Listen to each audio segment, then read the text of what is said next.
aspirations, but we can affect and influence its calculations. Right, and that's on us, you say, talking about the United States, and you talk about the need to project the ability and the will. To end this conversation, let's quickly nod to arguably the most important event of all in 2024, which is the U.S. presidential election. You could have people in power who would reject the architecture that has served the world well for so long, might be much more interested in promoting an economic nationalist agenda rather than an agenda of geopolitical stability. So sure, I'm worried, and it's the reason I write and say what I do with as much intensity as I do. Richard Harris, we have to end there, but I thank you very much for joining me on Hard Talk. Thank you. Thank you.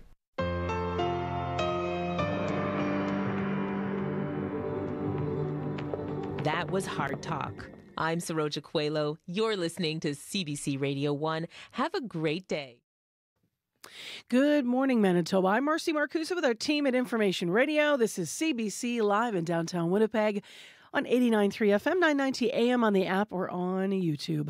Thanks so much for joining us on this Tuesday morning. It looks like it's going to be not as warm of a day as yesterday, but our high today is still 10 degrees and a pretty nice sky downtown right now. Things are just starting to clear, and that will continue. It'll be a little windy, though, today as well. Winds will be north 30, gusting to 50 in Winnipeg.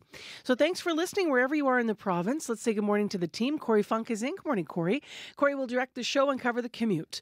Abby Adiyemi is back. Good morning, Abby. Abby is behind the controls of the program, our technical producer, and also covers weather on the show. And also behind the glass, Brad Lillies. Good morning, Brad. Heather Wells is here this morning also. She's in our news center with headlines. Good morning.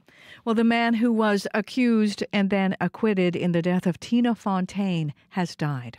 Fontaine's great-aunt says Winnipeg police informed her of Raymond Cormier's death on Friday.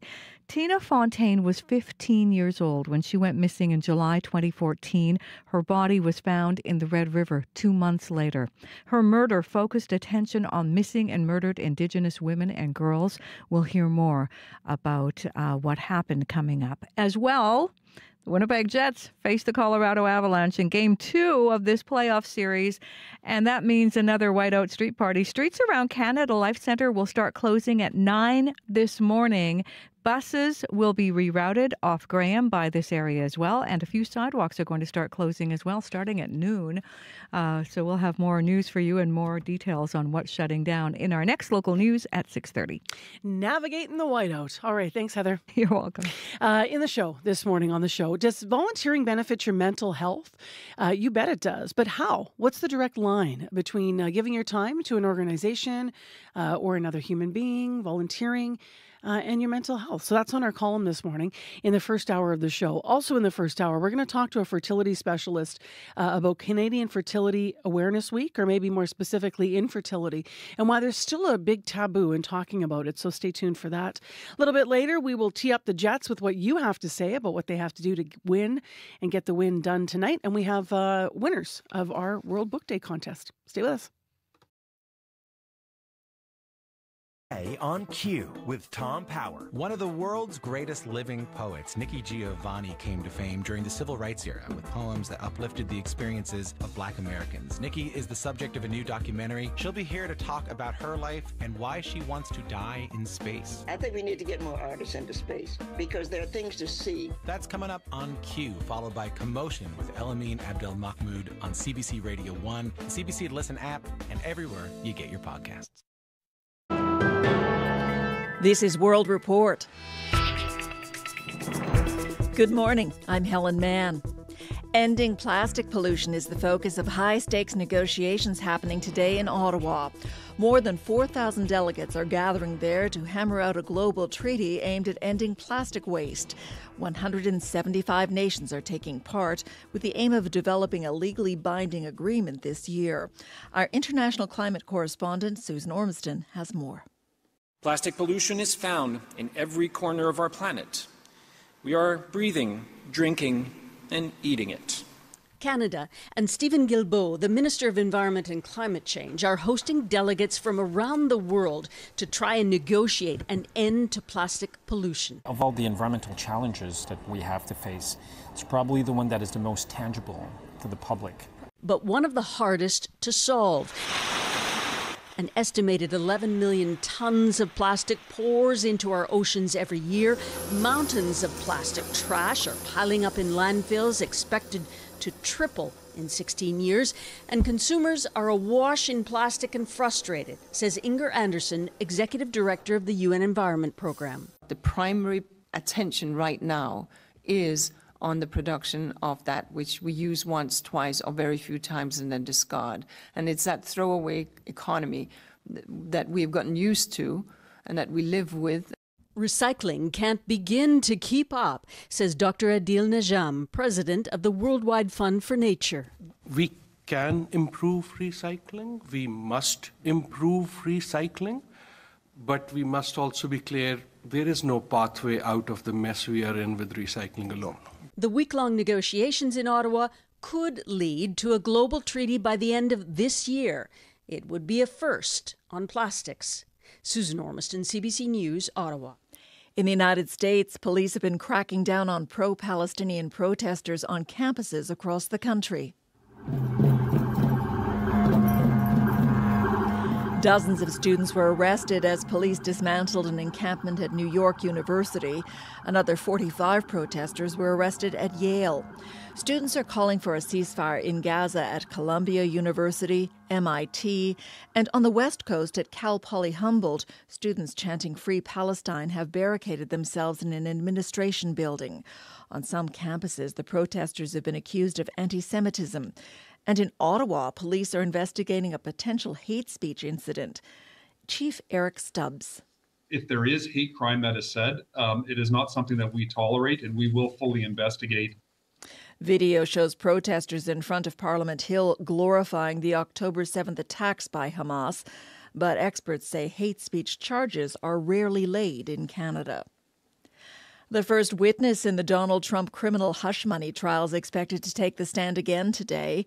Trump is facing 34 counts of falsifying records for allegedly covering up hush money payments made to an adult film star. But first, a contempt hearing will be held this morning on a gag order issued for the former president. The CBC's Richard Madden joins us from Washington. Richard, what can you tell us?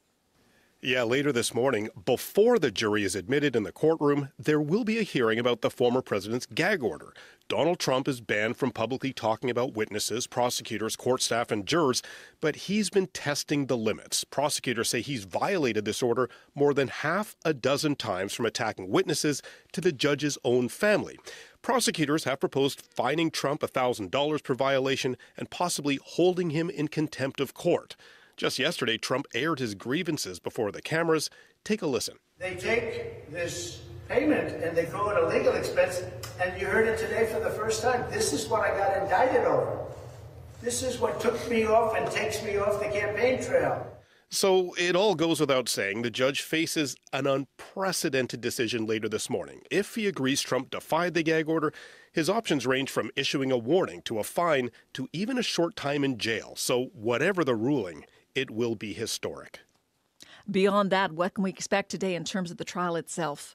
Yeah, former publisher of the National Enquirer, David Pecker, is expected to return to the witness stand and expand more on his so-called catch-and-kill scheme. Prosecutors allege Pecker used his tabloid to buy and suppress negative stories about Trump during the 2016 campaign, including allegations of an affair with adult film star Stormy Daniels. Now, Pecker had never spoken publicly about this scheme until yesterday, so we could learn more details today. Richard, thank you. Thanks. The CBC's Richard Madden in Washington. British Prime Minister Rishi Sunak says his government will begin flying asylum seekers to Rwanda in the next 10 to 12 weeks. The question is that motion A be agreed to. As many as are of that opinion will say content. Contrary not content. The contents have it. Last night, the House of Lords approved a bill to enable the migrant deportation scheme. For months, it had been fighting the move, but it relented after the Prime Minister forced Parliament to sit late into the night.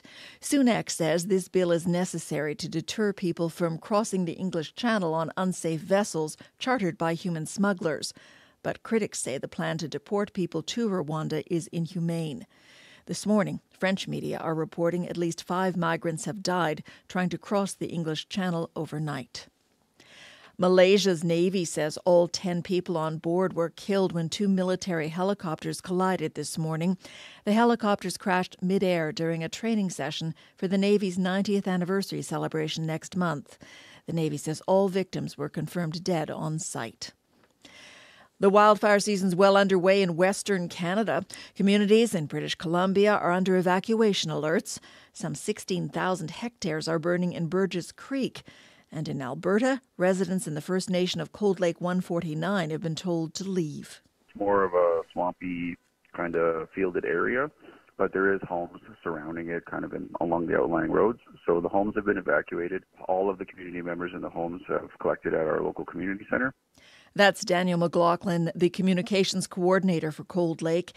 He says the fire spans roughly 20 hectares right now. CBC science specialist Darius Madavi has more on what is shaping up to be a busy season for wildfire crews. It's the reality forecasters have been warning about for months, an early and dramatic start to wildfire season.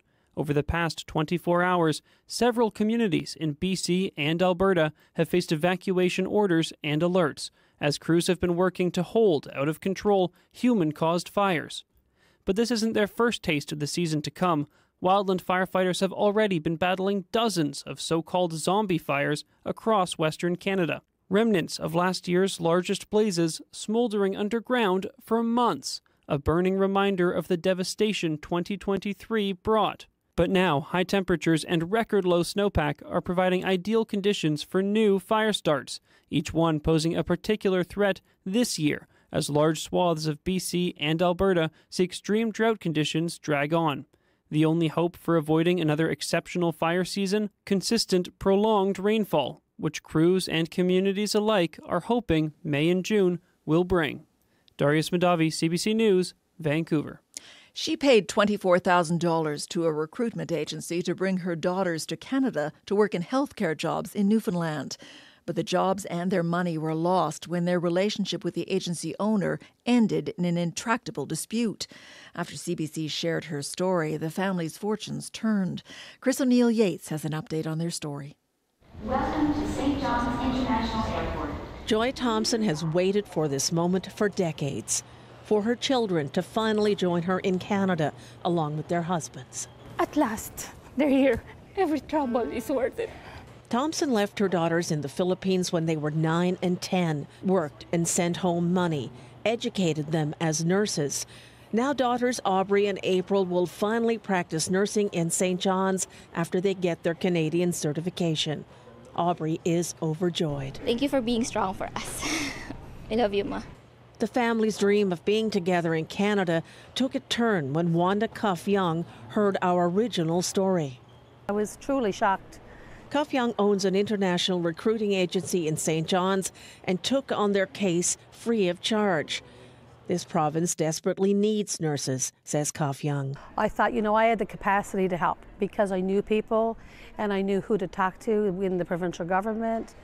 April has a 14-month-old daughter.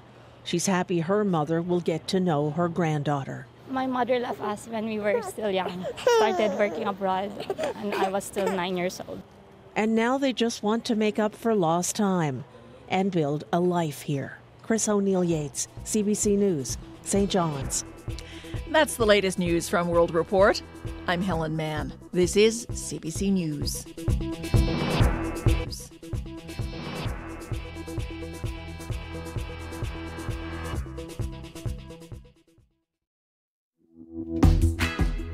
Good morning, everyone. Tuesday morning. It is 4 degrees in downtown Winnipeg and mostly cloudy, but that's expected to clear. I'm Marcy Marcusa. This is CBC's Information Radio. Thanks for spending some time with us here in the morning show as you're getting ready and plugging into your day. This hour on the program, maybe volunteering is part of your day today. We're going to talk about, on our mental health column, how that can be a benefit to your mental health and why. So stay tuned. That's coming up with Mark Hennick. In addition, it is Canadian Fertility Awareness Week, and we're going to talk to a specialist about the barriers that some Canadians face when they are seeking treatment and also some of the stigmas that still surround talking about infertility. And at 6:50, a parliamentary reporter for the Canadian Press will join us to talk more about the Liberal government's latest pitch to promote their budget. Stay tuned.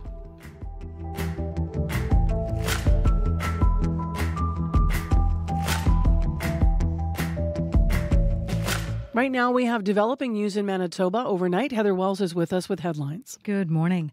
Well, the man who was accused and then acquitted in the death of Tina Fontaine has died. Fontaine's great-aunt says Winnipeg police informed her of Raymond Cormier's death on Friday. Tina Fontaine was 15 years old when she went missing in July 2014. Her body was found in the Red River 2 months later.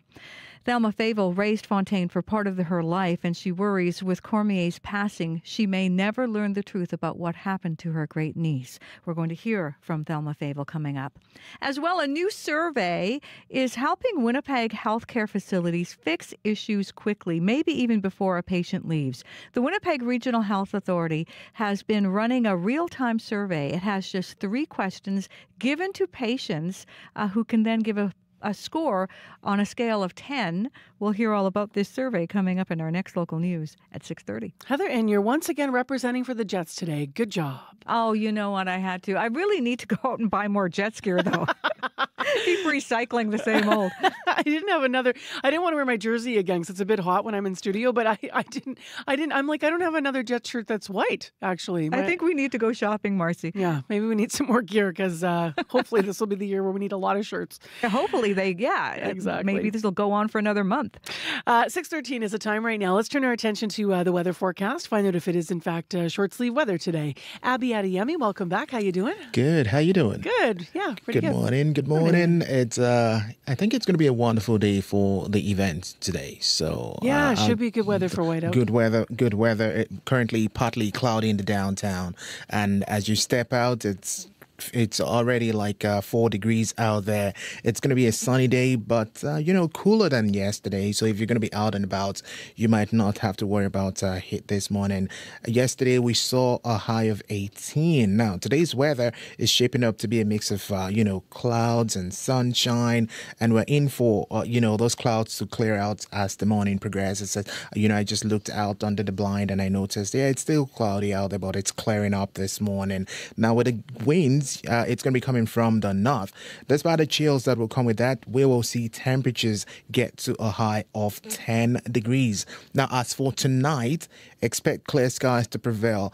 And if you have plans for the evening, I know my plans last night were botched, but I will try to see if I can catch some today, because you're going to be getting some clear skies. Marcy, we talked about the lurid meteor shower, and I was really, really planning to check it out yesterday because it was going to peak between yesterday and today, and I just flicked the blinds and I'm like, nope, I'm not going out because it's just too cloudy outside. Yeah. And I'm like, nope, I'm not going to waste my time. It really clouded over. Yesterday afternoon, though, before that was gorgeous, but just didn't stay clear. Yep. And if you're not catching the meteor showers, you're going to be catching the pink moon. Oh. It's tonight. It's pink moon night. I like that. The pink moon will be surfacing. It's not that it's pink. It's just, the glow of it. The beliefs of the farmers about how, and then this is like a sign of the new that little weed that looks like a beautiful flower. It's going to start showing up after. Yeah, exactly. Manitoba's flower. Yes. Do you know, I saw someone actually, Abby, last week on my Facebook page thing that is showing they already saw them popping up. I haven't seen in person anywhere yet, but someone's already been spotting them. Now, after this pink moon, you will start seeing lots of that. That's the belief of the farmers. All right, once you see it, just look around you, they start popping up. I'm going to hold you to that. You and the farmers. Once again, Winnipeg, we are at 4 degrees. The forecast is calling for a mix of clouds and sunshine, and temperatures will be climbing to a high of 10. Thank you, Abby. You're welcome. Farmer's Almanac, man. You got to go for it.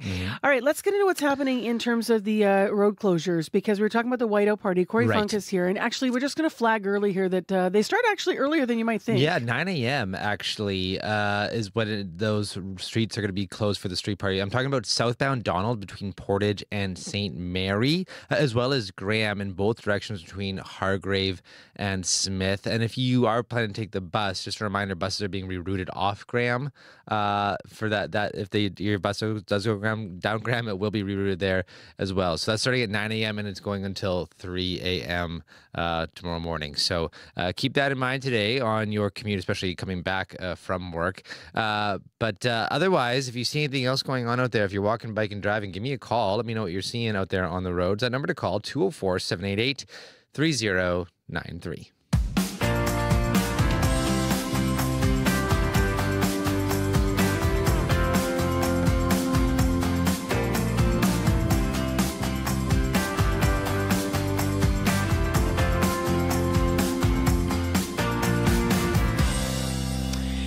the 40th Annual Volunteer Awards were handed out last week in Winnipeg to organizations and individuals who give of their time to make a difference. So congratulations to everyone who was part of receiving those awards. But does lending a hand to help others improve your own well-being? Well, the answer is yes. And that's the topic of today's mental health column with Mark Hennick. Good morning. So how can volunteering help our mental health? Well, volunteering can actually be beneficial to our mental health in a number of ways. And this happens in sort of two directions, a limiting of liabilities and an amplification of assets. In other words, by simultaneously turning down some bad things and turning up some good things. So let's start by thinking about what volunteering can turn down or reduce. Volunteering is correlated with lower depression among the volunteers. Researchers at the University of Limerick in Ireland found that volunteering promotes social connectedness, which then can help reduce depression. Now, that same research actually also proposed that volunteering might act as a sort of marker for overall psychological health. So if you're not volunteering as much as you'd like to, or you've reduced your amount of volunteer time, maybe withdrawing from some pro-social activities, they suggest that this could actually be a red flag that you might be becoming depressed. Does it matter how much time you dedicate to volunteering? Like, what's the nature of that in the context of this discussion? Yeah, with respect to that research that I mentioned on predicting depression, no, it doesn't seem to matter how much time you dedicate to it. Any amount of volunteering is better than none. But there are some benefits that do seem to require a sort of critical mass of volunteer hours. So high blood pressure, for example, volunteering has been shown to reduce hypertension. But the research that I found on this revealed a tipping point of sorts of about 200 hours per year. So people who volunteered what works out to be about 4 hours a week are less likely to have hypertension. But to rack up those kinds of numbers, that requires a good deal of consistency and commitment to your cause. So I think there still would likely be some knock-on mental health benefits as well. One other thing that does relate to time, though, which is that the positive benefits of volunteering to your well-being, they don't really seem to actually start to come to fruition until you're about 40. And then they continue after that. So what that tells us is that the interests and the habits and the practices that we do when we're younger, they pay dividends later. And that's also a good reminder that it's never really too late to start volunteering. Now, you also mentioned that volunteering can amplify some aspects of our mental health. What do you mean by that? Yeah, so in addition to reducing hypertension, the reduction in depression, three notable aspects of well-being which volunteering has been shown to amplify or improve are happiness, life satisfaction, and a sense of control over your life. So part of the reason why volunteering helps us to feel happy and satisfied and in control is that it amplifies our sense of purpose and of meaning. Volunteering can make us feel like we're important, like we're needed to other people. We matter. Our voluntary, chosen actions matter. And I think we're all seeking a place in this world where we feel like we belong without striving for anything.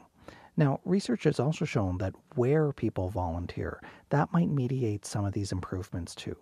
Many people who volunteer, they do so through a community organization, a religious group, a school. Being a member of a group like that, where people have shared interests and values, that's inherently pro-social. So that too can amplify connection and well-being and reduce loneliness and depression. Now, I should also mention workplaces here too, though, because workplaces that encourage and facilitate volunteerism, they tend to have higher engagement and higher organizational citizenship. People grow, it turns out, when they have the feeling that they're giving back together with others. How does that happen, though? Like, by what mechanisms? Well, so there's lots of theories about that, from sociology, psychology, public health. One that I find interesting is called a caregiving system model. And that theory focuses on what happens when our perception of somebody else's authentic need combines with our own practical ability to meet that need through our time, our skills, our resources. When that alignment between need and ability to help happens, it's sort of like a puzzle piece finding its perfect fit, and it triggers our motivation to help. That spark of motivation then leads to the action of volunteering, as long as there's actually volunteer options to choose from and relatively few barriers in the way. acting on that alignment between someone else's need and our own ability, it's also thought to activate neural circuits related to parenting. So when you meet somebody else's needs, it triggers a release of hormones in your brain like oxytocin and progesterone, both of which help to downregulate stress and upregulate emotion, potentially explaining some of these benefits. We do have time this morning for a gratitude check. What are you grateful for this week, Mark? Well, I'm grateful this week very specifically for the distress centers of Greater Toronto. I volunteer with that wonderful organization, and they're among the largest local crisis lines in the country. And for me, it's a perfect alignment, the perfect puzzle piece between a community need and my own personal values and abilities. So I'm grateful to them, and I encourage others to look into their own local helpline for volunteer opportunities as well. All right, thank you, Mark. Thank you. Mark Hannock is the author of So-Called Normal, a memoir of family, depression, and resilience. He is also our mental health columnist. Wondering where you volunteer and how it has how it impacts your mental well-being and what that positive impact is. You can always give us a call. I'd love to hear about the organizations. And often they need more volunteers, so I can make that call too. 204-788-3205. We've all heard of dad jokes. We want you to tell us a mom joke. That's any joke a mom would love. The Winnipeg Comedy Festival and CBC have created the ultimate comedy contest. Send us your best joke and you could get the chance to tell it on Information Radio. The best two jokesters will then face off at a live taping of the debaters at the Winnipeg Comedy Festival and win an amazing prize pack. Visit cbc.ca/Manitoba/community for more. So get the jokes in. Don't overthink it. These are fabulous shows to go to if you've never been to the Comedy Fest. And what an opportunity to get on stage. You'll be fully supported. The debaters tapings are super fun. I've been to many of them. Give it a shot. Tell us a joke. What's a mom joke you might be thinking? Oh, don't overthink that either. It's a joke you might tell your mom. 788-3205. 788-3205. Well, speaking of moms and dads and parents, next on the show, on average, 1 in 6 Canadians experience infertility, and experts say that seeking treatment can be stressful and isolating. This week is Canadian Fertility Awareness Week, and so to learn more, Kimberly Lewis with us. She's medical director at Mount Sinai Fertility, and an associate professor in the Department of Obstetrics and Gynecology at the University of Toronto. Good morning. Good morning, Marcy. Thank you very much for having me. Thank you for being with us. I want to disclose right away. I mean, my husband and I went through infertility, and it's so important to talk about this. I remember years ago saying something on the air that was, I thought beneficial to breaking stigma about not talking. People don't want to talk about it somehow. And so right away, someone wrote in and they were like, "We don't want to hear about this." And I thought, actually, yeah, we need to talk about this. So how do you frame it when we talk about fertility and infertility? How do you define those terms? Yeah, so when we talk about infertility, traditionally people have talked about, a couple who's been trying to get pregnant and they're not successful after a year. And generally that affects about 15% of couples who try to conceive on their own. But we also know that fertility and the need for fertility treatment really affects a broader range of people as well. So we have people that are single trying to have a family, or people that are in the LGBTQ plus community that are trying to have a family, or people that might have been affected by genetic conditions where really fertility treatment can be beneficial. So it's really kind of broader when we talk about fertility treatments and how we can help with fertility outside of just that smaller definition of infertility. Mm-hmm. Now, when I'm referring to, what I just mentioned, that was 20 years ago. Is it still a bit taboo to talk about these things? Unfortunately, I think there still is. And, as you were saying, it affects so many people. It really is a shame that we can't really talk about it more openly. Many people have told me they thought they were alone. It was very isolating until they do start talking to people and they realize how many other people have gone through a similar experience, have needed fertility treatment. And I think it's really helpful for people to be able to normalize that and to be able to have those conversations so that they can find support.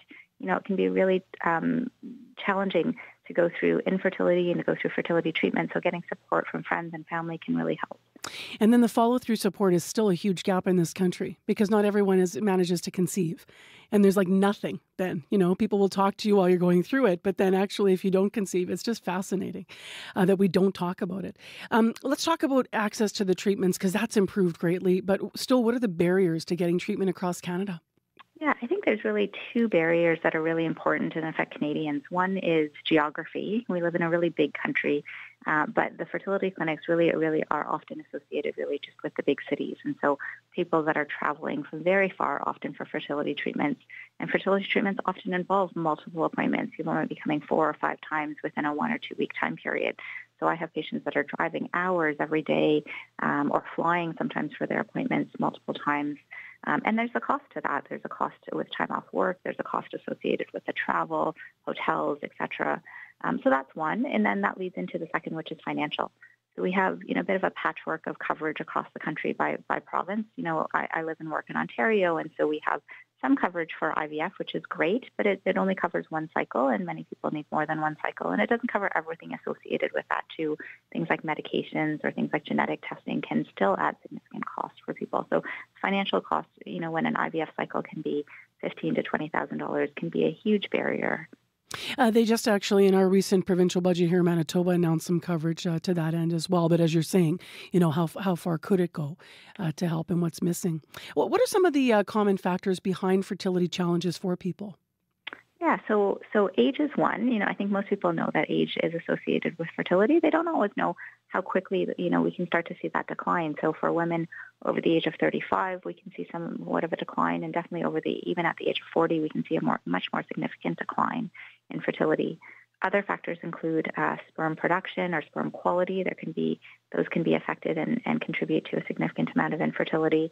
There can be issues with ovulation, so somebody who has irregular menstrual cycles or doesn't ovulate. There can be blockages within the reproductive tract, blockages of the fallopian tube or uterine, factors anatomically that can prevent pregnancy.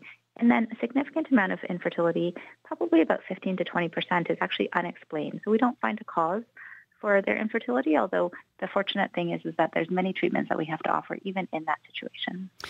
It's always assumed, I'm sorry, but often I should say, not always, but it's often assumed that the problem is with the eggs and with the uterus. But how's the conversation and the science about male fertility changing right now?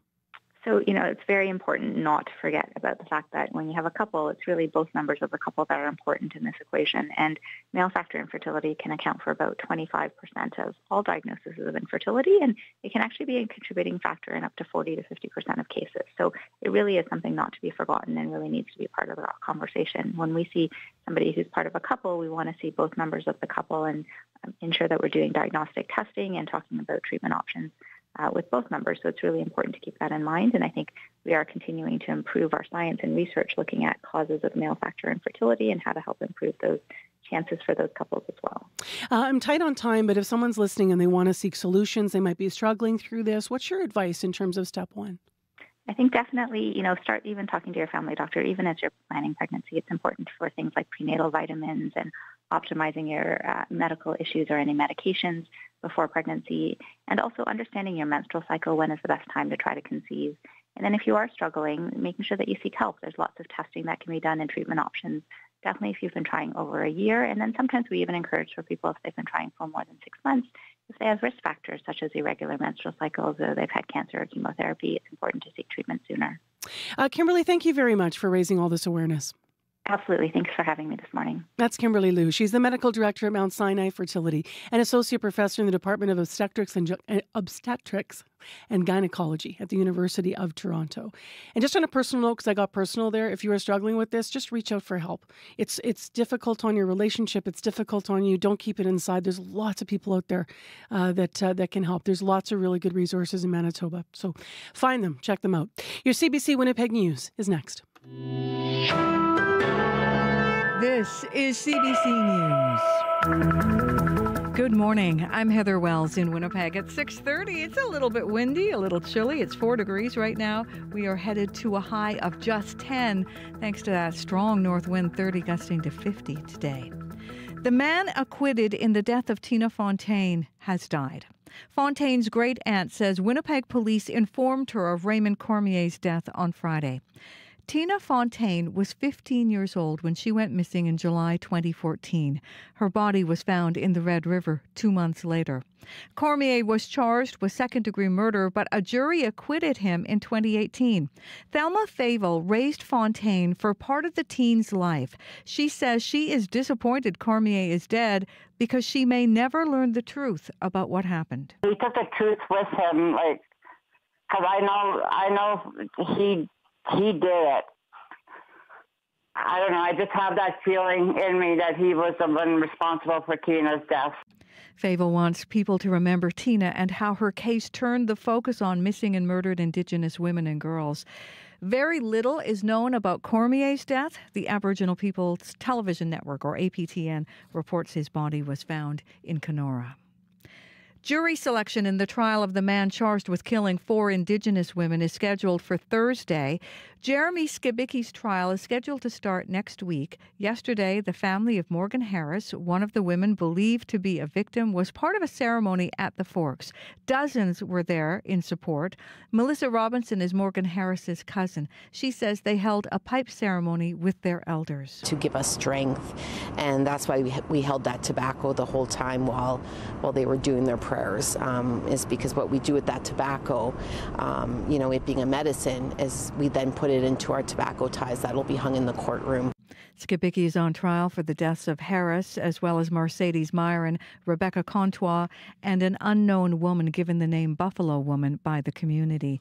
The trial is expected to last 6 weeks. What if you could rate your hospital experience on a scale of 1 to 10? And what if somebody could address your issues before you've even been discharged? Those are questions inspiring a new program run by the Winnipeg Regional Health Authority. It has launched a real-time survey for patients. It is short. There are just 3 questions, and healthcare staff are responding quickly. All patients who rate their experiences poorly get a call back in under 48 hours and sometimes a lot sooner. Kirsten Jordan is the WRHA's patient safety lead. When people tell us things, they're often in a place of distress, in a place of really wanting to know that their feedback mattered. So the opportunity to hear from somebody who says, I saw that you reached out to us and you wanted to talk more, and to get that response quickly is very meaningful. The WRHA previously sent out surveys by mail, but that process took weeks. A 4-year-old child is in hospital after a collision in Brandon. Brandon police say the child ran out onto the street around 3:30 yesterday afternoon. She collided with the side of a trailer being towed by a truck along Victoria Avenue. A police spokesperson says the child was taken by Stars Air Ambulance to Winnipeg in serious condition. An appeal hearing on a city order to clean up the former Vulcan Ironworks building has been delayed again. The city's property committee adjourned the hearing yesterday after it had been rescheduled from February. The owner of the building wants time to work out a possible plan to save the buildings. The city had ordered the site to be leveled after multiple fires since a blaze tore through it last July. But provincial workplace health officials issued a stop work order due to asbestos in the building. Property Chair Sherry Rowlands says the city needs a way to resolve conflicts with provincial orders. Folks, regardless of whether or not they're interacting with the city or they're interacting with the province, they need to have that line of sight clarified on responsibility and accountability. The hearing's been rescheduled to June 17th. A Manitoba First Nation is taking the province to court to stop timber harvesting at Duck Mountain Provincial Park. Minnegozibi Anishinaabe, also known as Pine Creek First Nation, filed a notice of application earlier this month. It asked the courts to end the province's agreement with Louisiana Pacific Canada Limited until it provides its treaty obligations. Louisiana Pacific has held logging rights in that area since 1994. The First Nation says logging in and around the park threatens the moose population and the wetlands. This after the province quietly extended its agreement with Louisiana Pacific in March for 3 months. A spokesperson for the Natural Resources Minister, Jamie Moses, says the deal was extended to save jobs and to give them time to work with the surrounding First Nations. Well, are you ready for another whiteout? The Winnipeg Jets face the Colorado Avalanche in Game 2 of this playoff series, Winnipeg leading 1-0. And with another playoff game comes another street party. Streets around Canada Life Centre start closing at 9 o'clock this morning. Southbound Donald between Portage and St. Mary Avenue is affected. So is Graham in both directions between Hargrave and Smith. Buses are being rerouted off Graham by that same area as well.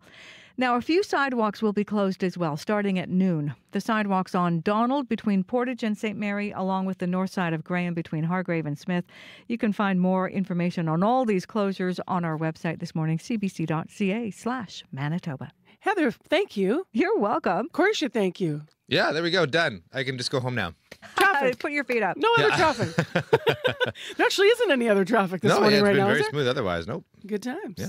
204-788-3093, though, if there is. Well, let's spend all our time on the weather forecast then, because if there's going to be thousands of people in the street, we're hoping that the weather's going to hold, and it looks like it is. Here's Abby Adiemi. Definitely. It's going to be a beautiful weather for today. It's pleasant outside at the moment. We are at 4 degrees. Partly cloudy skies we're seeing. Expect a mix of sun and clouds today. Some sunshine mostly as those clouds clear out this morning. And also, you'll be seeing some breeze coming your way, so get prepared for that. And despite the chill, temperatures will definitely be getting to a high of 10 degrees. Heading west to Brandon, it is 1 degree with mainly clear skies. Now, today's forecast calls for partly cloudy skies and a chance of showers early this morning. Then you'd see some clearing up as the day progresses. And for folks in Brandon, you'll be getting to a high of 13. Heading north to Thompson, it's chilly at minus 17 with mainly clear skies. Today we'll see sunny conditions and you will get to a high of 0. Good morning to our friends further north in Churchill. It's minus 20 and mainly clear up there. Expect a mix of sun and clouds today with the winds becoming south in the afternoon. You will get to a high of 5. But with a wind chill, it's going to be feeling like minus 20 this morning. It's been a while, it said frostbite, but it's spring. We're getting frostbites up in Churchill, so you might want to brace for that. Dauphin is at minus 1 with clear skies. Today we'll see mainly sunny skies and you get to a high of 13. Gimli's at 1. Partly cloudy conditions. The Interlake region will be seeing clearing this morning with a high of 8. Now for Steinbach and Morris, you are both sitting at 5 degrees with partly cloudy conditions, and you'll be seeing mainly you get to see some clearing later this morning and then slight chance of showers, and you both be getting to a high of 12. It's going to be a sunny day in Winnipeg. Winds will definitely be something to take into consideration just to keep us cool below normal, and the high is just 10. Right now we are at 4 under partly cloudy skies. All right, thanks, Abby. You're welcome. That's your regional forecast from CBC Manitoba. I'm Marcy Marcusa. Thanks so much for joining us on this Tuesday morning. It is April 23rd. Let's find out what's making business news. Crystalie Ramlakan is here via Zoom with our report. Good morning. Hey, good morning, Marcy. So more Amazon employees. Let's start there. They're thinking about unionizing in Canada. What are the details now? Yeah, that's right. So a Quebec-based union has filed to represent hundreds of workers at a warehouse in that province. The application to the Administrative Labor Tribunal is to represent 200 employees in Laval, so that's just north of Montreal. And the union represents 330,000 people across a wide array of industries already. And it says the tribunal will now have to ensure the union cards workers signed represent a majority of staff. And if the tribunal finds the threshold has been met, the union says it will be certified as a representative. But the union acknowledged it could face some hurdles here. It warns Amazon has a long history of union busting and may use strategies to slow the unionization process, such as artificially inflating the employee list, massive hiring, and spreading anti-union messages. Of course, if there's more employees, then of course it would take more to meet those thresholds, right? So earlier this month, Unifor filed to represent workers at 2 Amazon warehouses in British Columbia. But shortly after, the union temporarily withdrew, accusing the e-commerce giant of providing a suspiciously high employee count. Now, Amazon says it is confident it provided accurate and complete information. The company says it already offers what many unions are requesting: safe and inclusive workplaces, competitive pay, health benefits, and opportunities for career growth. We'll be watching this carefully. Of course, we have an Amazon warehouse out in Transcona. So let's go to Walmart now. Last week you told us Walmart was starting a recycling program for reusable bags. What are experts saying about it? Well, yeah, so a little background here. The retailer says bags in good condition will be donated to charity and damaged bags will get recycled. Reusable bags typically can't go in the blue bins because they're costly and difficult to recycle. But yeah, not everyone is keen on this project. Some say donating bags is just passing on the problem and that we need to remove waste from the system entirely. So like a program Walmart piloted in Guelph, Ontario in 2022, where, for a fee, customers could check out reusable bags from a kiosk in the store and then later return them to be cleaned and reused. Some advocates want the federal government to introduce regulations that mandate retailers adopt effective reusable bag programs for all customers.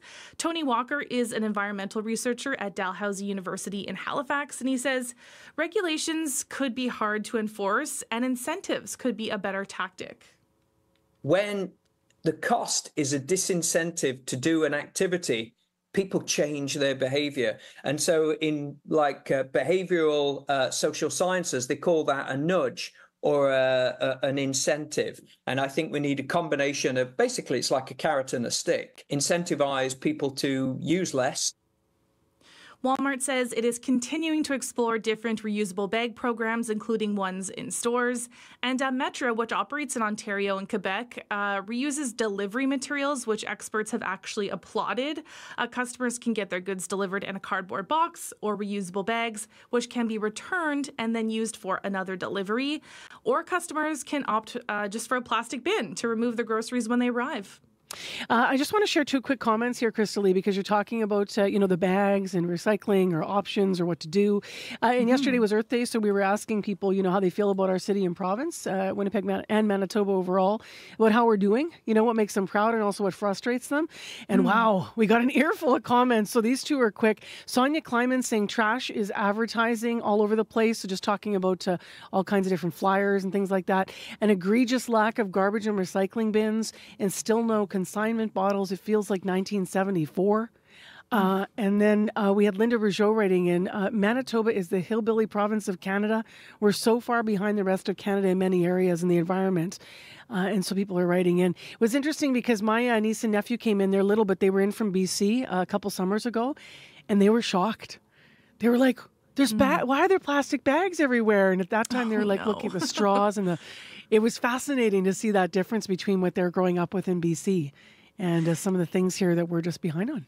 Yeah, that's true. When I moved to PEI, you have to sort your garbage a lot more than in other provinces. And at first I was like, I can't believe this seems like, a lot of work, but people grow up with it. So they're so used to it. And people actually shame you if you don't sort your garbage properly. They're like, what are you doing? This is, the system that we work on here. We need a call to action, right? We really do somehow just need to keep calling to action. Now, before we look at markets this morning, back to business news. In the streaming business, Taylor Swift is, again, shattering records. Yeah, it's not a surprise here. So her latest album, The Tortured Poets Department, which dropped on Friday, became the most streamed album on its first day across Spotify, Amazon Music, and Apple Music. It raked in 300 million streams in a single day on Friday on Spotify alone, becoming the most streamed album in a single day in just 12 hours. And Amazon and Apple said Swift's album also broke records on their platforms. And her massive business success has inspired an entertainment law course at Queen's University in Kingston, Ontario. Mohammed Kimji is the Associate Dean of Academic Policy at Queen's Law School, and he came up with the idea. And he says when he started going through her career, he realized he could create a class entirely of examples that illustrate the business and legal reasonings behind her moves. There's always a little bit of skepticism when you're trying to bridge a gap between a serious academic subject or a serious professional subject like law and pop culture. But I take the position that, case studies are a really effective way of teaching students. They engage them, they facilitate active learning, and it doesn't really matter whether you're drawing the case study from pop culture or some other kind of social phenomenon. Yeah, so I do think that students would probably be very engaged with that subject matter. And he says, of course, there are also other business lessons in relation to Swift, including her contracts, copyrights, and trademarks. There's enough there to cover. I watched a whole documentary on how, her fighting for rights, Yes. copyright stuff was, it was really interesting. Yeah. All right, let's get into markets. In Europe, markets are higher after the FTSE, the British stock market, hit a record high yesterday. Germany, the UK, and France are all up. In Asia, markets extended gains as investors assess business activity figures from around the region. Japan is up, Shanghai is down, Hong Kong is up. Oil is down 39 cents to 81.51 US per barrel. Gold is down $30.10 to $2,316.60 US per ounce. And the dollar is down 0.04 of a cent to 72.95 cents US. All right, thanks, Krista Lee. We'll talk to you tomorrow. Okay, thanks, Marcy. Krista Lee Ramlicam with Business News. All right, Swifties, we'll give you one. We can't talk about her and not give you a tune. So here from the Tortured Poets Department is Taylor Swift and Fresh Out the Slammer.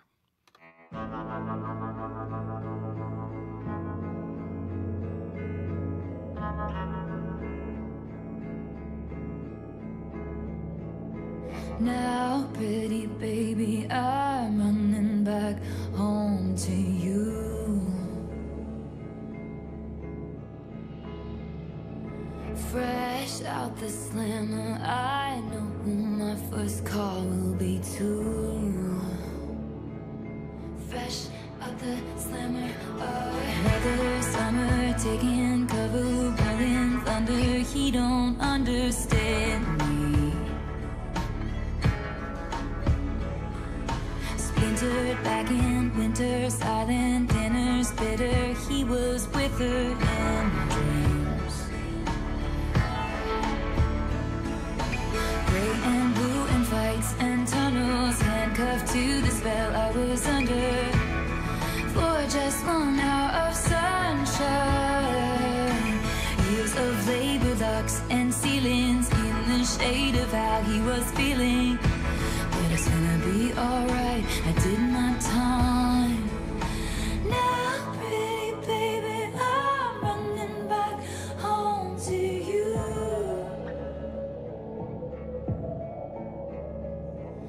Fresh out the slammer, I know who my first call will be too. Fresh out the slammer, camera flashes, welcome bashes, get the matches, toss the ashes off the ledge. As I said in my letters, now that I know better, I will never lose my baby again. My friends tried but I wouldn't hear it. Watch me daily disappearing for just one glimpse of his smile.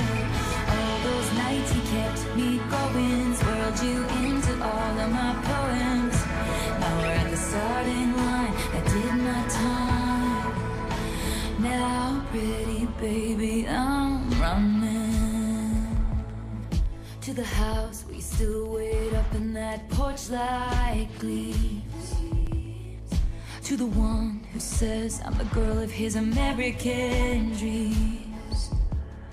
And no matter what I've done, it wouldn't matter anyway. Ain't no way I'm gonna screw up now that I know what's at stake here.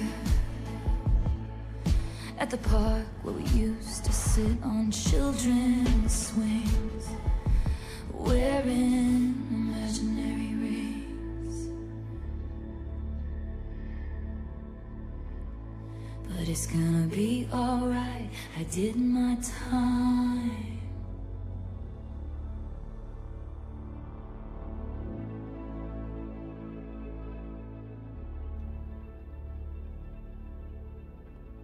Pretty cool that static effect, behind that, and also the tempo change. That's hard to even imagine in a tune, but that marked tempo change, pretty cool. That's Taylor Swift from her latest, The Tortured Poets Department, and the tune's called Fresh Out the Slammer. For breaking news as it happens, stay with CBC News. For the latest updates, and what it means for Canadians. Stay with CBC News. When the biggest stories break, both at home and around the world, stay with CBC News. Right now it is 10 to 7 on 89.3 FM, 990 AM on the app or on YouTube. And up next on the program, I just want to mention that we are going to be having winners announced in the next hour for our book contest.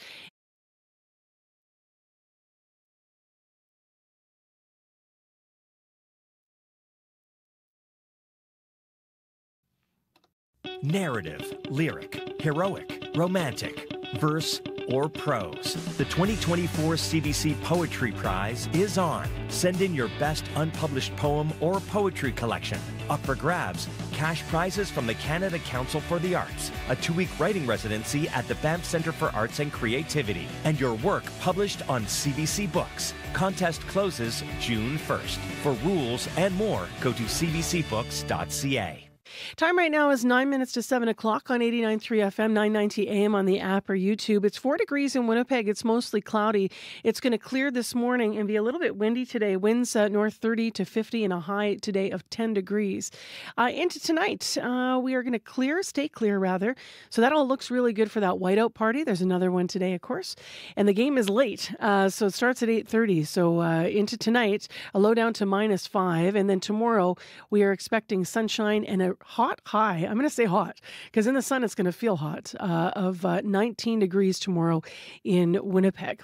Well, next on the show, the Liberals delivered their federal budget last Tuesday and the promotion tour continues. This week, the House of Commons is on a break. It means Prime Minister Trudeau's front bench can be found in communities all across the country talking up their vision. Stephanie Taylor's here to talk about it. She's parliamentary reporter with the Canadian Press. Good morning. Good morning. So what do we know about the Liberal hopes for how this budget might position the party ahead of next year? This is one of the last chances Prime Minister Justin Trudeau and Liberals have to start to right the ship when it comes to tackling the housing crisis, be it mainly the lack of housing supply.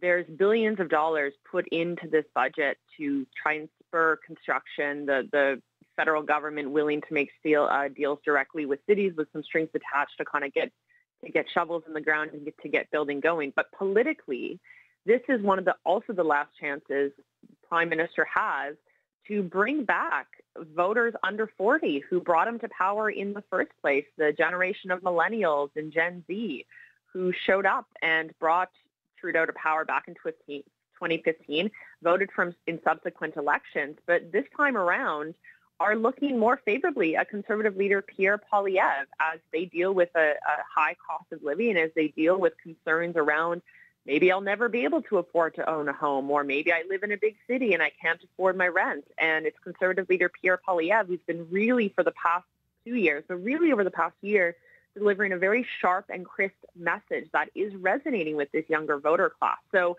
I think politically this is one of the last chances the Prime Minister and the Liberal government has to try to correct course and try to show Canadians, particularly younger generations, that after 9 years in power, which Mr. Poilievre likes to point out, that there is still a reason that young people in this country and those under 40, part of the original Trudeau voter coalition, have another reason to give him a shot.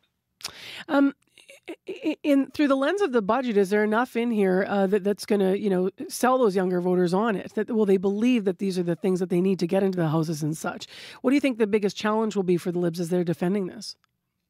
So the message that Finance Minister Chrystia Freeland and the Prime Minister are selling is that this is a budget that is asking those at the very top of society, the wealthy, the business corporations, to pay more, and it's through asking them to pay more that they're going to respond to things like the housing crisis. They're going to invest in things like healthcare and pharmacare and social programs, because one of the most hotly debated, measures in this budget are changes to, capital gains, so the profits made on the sale of assets. Now, before the budget even came out, you had business groups, the Canadian Chamber of Commerce, the Business Council of Canada, saying a tax hike is going to take the country in the wrong direction. It's going to potentially stifle growth. It's going to send the message that Canada isn't open for business and investors could take their money elsewhere.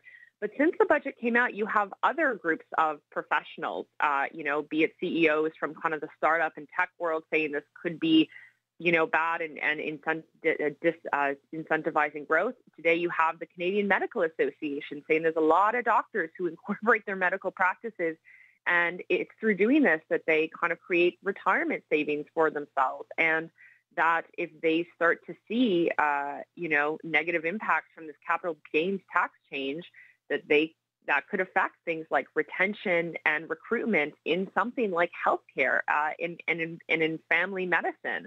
And so this is kind of the criticism the Liberals are facing as they try to sell this message to appeal to those under 40 is that those in kind of the business world, and we see it from doctors, are coming out saying, well, we could also be kind of captured in these measures that are supposed to be for kind of the wealthiest of society.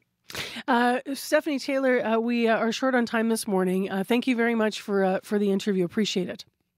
Anytime. Stephanie Taylor just touching some of the highlights of what we're seeing right now. The Liberals crisscrossing the country to talk about their federal budget, which was released last week. She's the Parliament Hill reporter with the Canadian Press. She joined us this morning from Ottawa. I'm Marcy Marcusa with our team here at Information Radio on CBC. Under a partly cloudy sky in downtown Winnipeg, the flags on the lawn of U of W are just waving in the wind. And it is going to be a windy day. Winds north 30 to 50. Our high today 10, and it should clear out mostly this morning. As I mentioned, tomorrow going to be nice and sunny, and we are expecting rain looking ahead to the weekend. But of course, that's a long ways off. Here on Tuesday morning, the drive is pretty good so far. Haven't heard of any major incidents in the city or out on the highways. But please call us if you need to at 788-3093. Heather Wells is here now with a news update. Good morning again. Good morning. Well, the man who was accused and then acquitted in the death of Tina Fontaine has died. Fontaine's great-aunt says Winnipeg police informed her of Raymond Cormier's death on Friday. Tina Fontaine was 15 years old when she went missing in 2014. Her body was found in the Red River 2 months ago. And her aunt, Thelma Favo, wants people to remember Tina and how her case drew attention to missing and murdered Indigenous women and girls. She says she's worried now with Cormier's passing. She may never learn the truth about what happened to Tina. Dozens turned out yesterday for a pipe ceremony to prepare the families of 4 Indigenous murder victims for trial. Jeremy Skibicki is scheduled to go on trial next week. Jury selection begins Thursday. The families of Morgan Harris, Mercedes Meyer, and Rebecca Contois all gathered with elders yesterday at the Forks. We'll hear what happened there in our next local news at 7:30. All right. Thank you, Heather. You're welcome. Well, there is another whiteout being forecast today in Winnipeg, tonight, in fact. And as I mentioned, the game's 8:30, so it's going to be late. The weather looks like it'll hold. Jim Agapito is going to talk to Winnipeggers in the next hour about what they think the Jets need to do to win the series against Colorado. And maybe let's just start with tonight's game. So stay tuned for that. We'll get some, what do they call it, armchair coaching, I guess, from the fans. Stay tuned. Also in the next hour of the show, we will, as mentioned, announce the winners of our World Book Day contest. And we'll hear from the organization that is sharing the magic of reading in our community. And at 10 to 8 this morning, she lost her husband of 53 years, and now a Manitoba woman is still waiting for closure 2 years after his death. The family is seeking answers from Glen Eden Funeral Home. Stay tuned. We'll hear more about why they haven't been able to have a service that they thought would have happened long ago. I am Marcy Marcusa. Stay with us here. Coming up next, we have World Report, the latest in national and international news. You're on 89.3.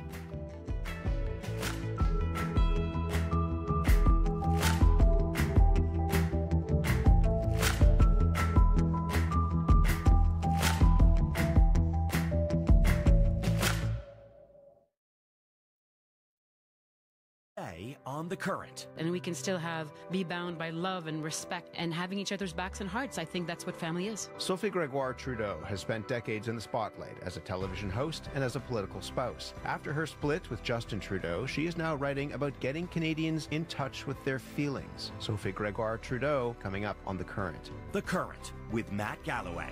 This morning at 8:37, 9:07 in Newfoundland, and on the CBC Listen app. This is World Report. Good morning. I'm Helen Mann. The pro-Palestinian protest movement is sweeping across campuses in the United States, and students are clashing with police. In California, a group of students at Cal Poly Humboldt have barricaded themselves in an administration building. Hundreds more gathered outside to show their support. They've been cleared off by police officers.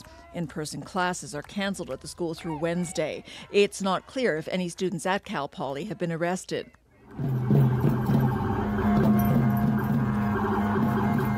But there were dozens of arrests yesterday at New York University and Yale. Demonstrators have set up encampments at Columbia, MIT, and the University of Michigan. The protesters are calling for a ceasefire in Gaza. But on some campuses, they've been accused of anti-Semitism and hate speech. It is an issue here in Canada, too. Ottawa police are investigating a potential hate speech incident after protesters in front of Parliament Hill were filmed glorifying the October 7th attacks by Hamas. Kate McKenna has that story. It's odious speech, and I hope that anybody associated with this rally would distance themselves from it. Richard Moon, a law professor at the University of Windsor, says the words used at a pro-Palestinian rally may be hateful, but that doesn't mean they qualify as hate speech. I think it probably doesn't. But there is not a lot of case law. Video from Saturday's protest shows people cheering.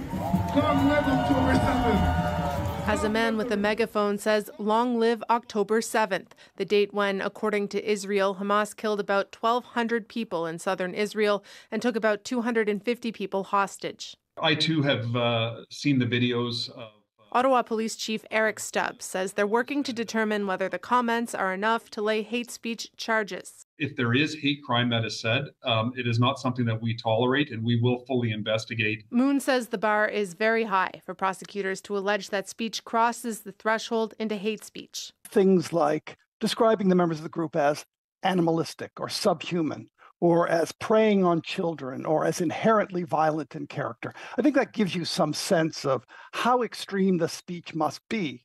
Whether or not charges are laid, Jewish Canadians say anti-Semitism is on the rise, and the words used at last weekend's protest are an escalation in an already difficult time. Kate McKenna, CBC News, Ottawa.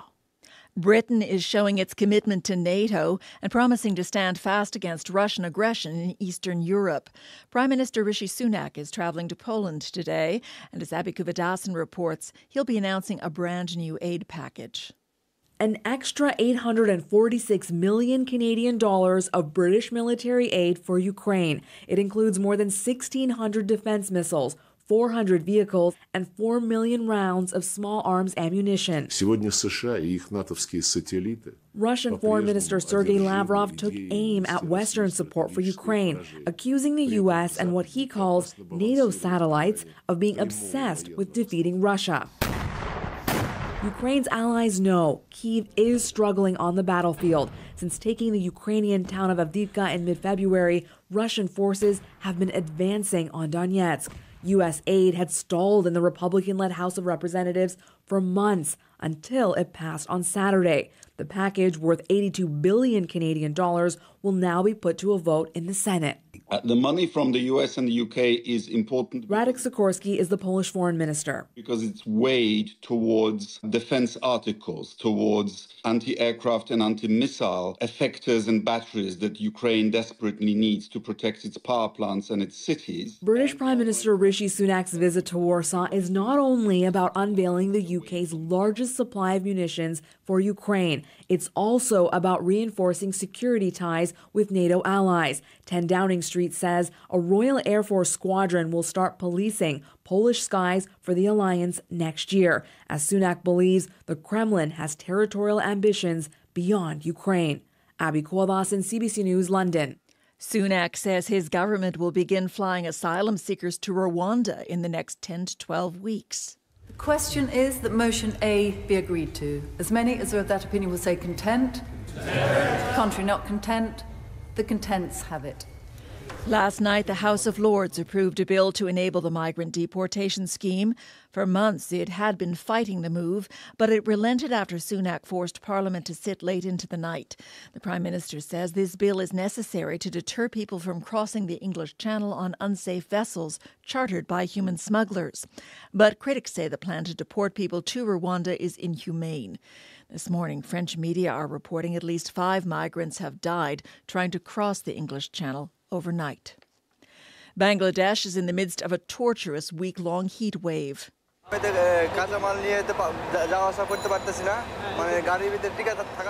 This truck driver describes raw vegetables rotting from the excessive heat while he and his co-workers boil inside the cabin. The country's issued a nationwide heat wave alert. Temperatures are hitting highs of 43 degrees Celsius. The government's warned hospitals to be prepared for an influx of patients suffering from heat stroke and dehydration. More than 4,000 delegates are gathering in Ottawa to hammer out a global treaty aimed at ending plastic waste. 175 nations are taking part with the aim of developing a legally binding agreement this year. Our international climate correspondent, Susan Ormiston, has more. Plastic pollution is found in every corner of our planet. We are breathing, drinking, and eating it. Canada and Stephen Guilbeault, the Minister of Environment and Climate Change, are hosting delegates from around the world to try and negotiate an end to plastic pollution. Of all the environmental challenges that we have to face, it's probably the one that is the most tangible to the public. But one of the hardest to solve. An estimated 11 million tons of plastic pours into our oceans every year. Mountains of plastic trash are piling up in landfills, expected to triple in 16 years. And consumers are awash in plastic and frustrated, says Inger Anderson, Executive Director of the UN Environment Programme. The primary attention right now is on the production of that which we use once, twice, or very few times and then discard. And it's that throwaway economy that we've gotten used to and that we live with. Recycling can't begin to keep up, says Dr. Adil Najam, president of the Worldwide Fund for Nature. We can improve recycling. We must improve recycling. But we must also be clear, there is no pathway out of the mess we are in with recycling alone. The week-long negotiations in Ottawa could lead to a global treaty by the end of this year. It would be a first on plastics. Susan Ormiston, CBC News, Ottawa. Indigenous leaders from across Canada are gathering in Toronto this week for a conference to discuss their economic futures. Top of mind is a $5 billion Indigenous loan guarantee program. It was introduced in last week's federal budget. Many are hoping it will help put First Nations on an even playing field with other investors. Paula Duhacek explains. I think it's long overdue. Robert Michel, elected chief of the Still-Aten First Nation in British Columbia, knows firsthand how hard it is for First Nations to get access to financing. We live on reserves, which has no equity or value to the banks. It's very hard for us to generate any type of revenue. He's hoping a new Indigenous loan guarantee program will change that. Ottawa will guarantee up to $5 billion in loans for Indigenous communities to participate in natural resource and energy projects. The program should reduce borrowing costs for First Nations. I'd say it's a good start. Jamie Lickers, Senior Vice President of Indigenous Markets with CIBC, expects the loans will get snapped up fast. There are a number of projects that I know nations are ready to move forward with. But whether the feds can match that momentum remains to be seen. Nilo Edwards, CEO of the First Nations Major Projects Coalition, says this program is a long time coming and he hopes it's up and running soon. Well, I'm hoping that government can, for once, act at the speed of business on this one and get a good program in place with urgency. As for Michel, the Still-Aten chief, he says with access to financing comes access to power. It gives us that cash skin in the game to come there and sit there and say, hey, we want to be partners and we're going to pay our way. And I think that's a great thing. A way to build prosperity for generations to come. Paula Duhacek, CBC News, Calgary. And that is the latest national and international news from World Report. For news anytime, go to cbcnews.ca. I'm Helen Mann. This is CBC News.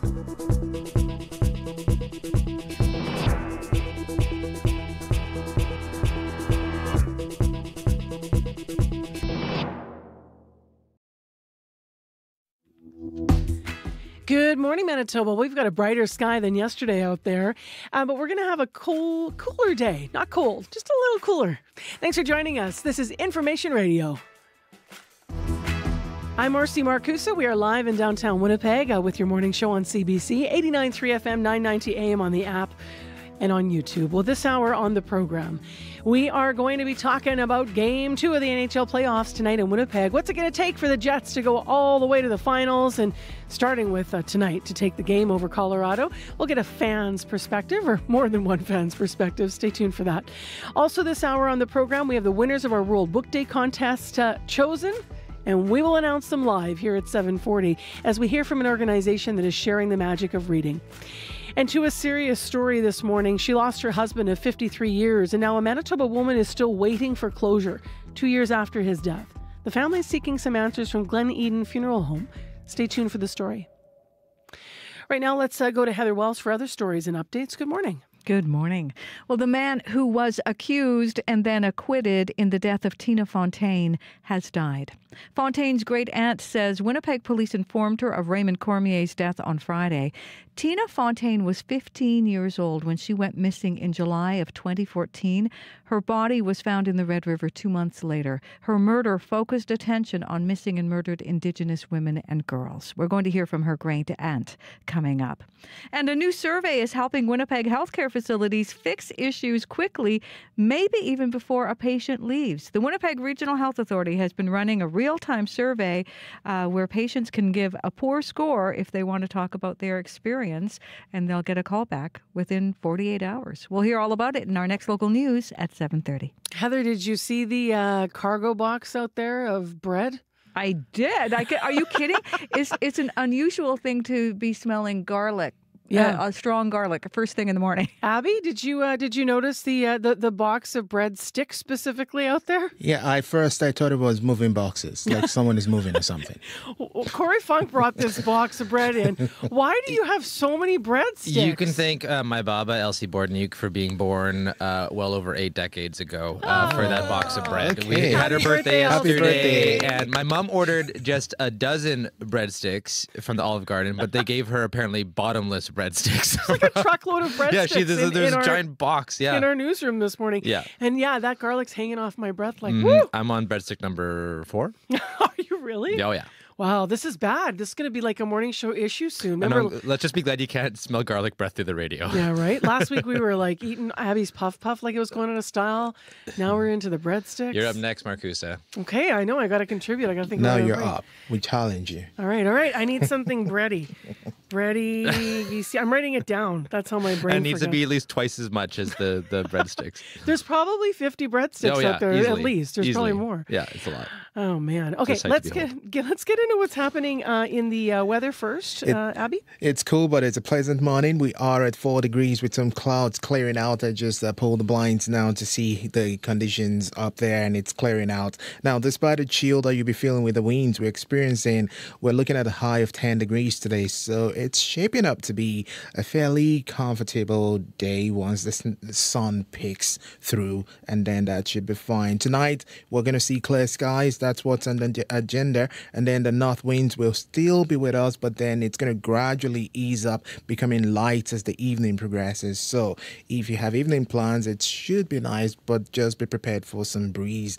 But it will be a calm night. Casting our eyes to tomorrow, it's looking like a bright start to the day with plenty of sunshine in the forecast. However, just keep your eye out for shifting wind directions as the day progresses. We'll be seeing the wind coming from the south, bringing some warmer air, and we're expecting a high of 19 tomorrow. Brandon's currently at 0, a chance of showers this morning, and then it's going to clear up later today for them to get to a high of 13. Churchill is at minus 16. Churchill is at minus 20 right now. Thompson is at minus 16. Duffin is at minus 1. Gimli at 0. Steinbeck at 4. And Morris at 4. And the drive, Corey? Yeah, just a reminder for folks, with that whiteout party tonight, it's actually as early as 9 a.m. we're going to start seeing some road closures downtown. That's going to be southbound Donald between Portage and St. Mary, as well as Graham in both directions between Hargrave and Smith. Buses are also going to be rerouted off Graham in that area starting at 9. That goes until 3 a.m. Tomorrow morning as well for the whiteout party. So keep an eye out for that. That's going to impact your afternoon commute probably the most. Also, just to keep in mind, northbound and southbound Powers Street is closed right now due to a fire. That's between Alfred and Redwood. That's northbound and southbound Powers Street. That's going to be closed to traffic right through the morning, says the city. So do look out for that. But if you see anything else going on out there, give me a call on the CBC commuter line. I'll let folks know what you're seeing. 204-788-3093.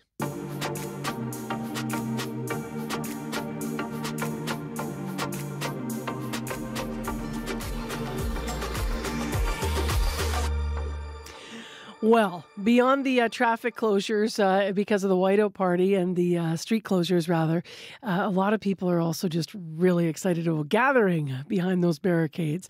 Another nail-biter might be in store tonight as the Winnipeg Jets face off against the Colorado Avalanche for Game 2 in the first round of the playoffs. My favorite meme yesterday was, it said, here's Jets in Colorado in Game 1, and it had Godzilla and King Kong going head-to-head.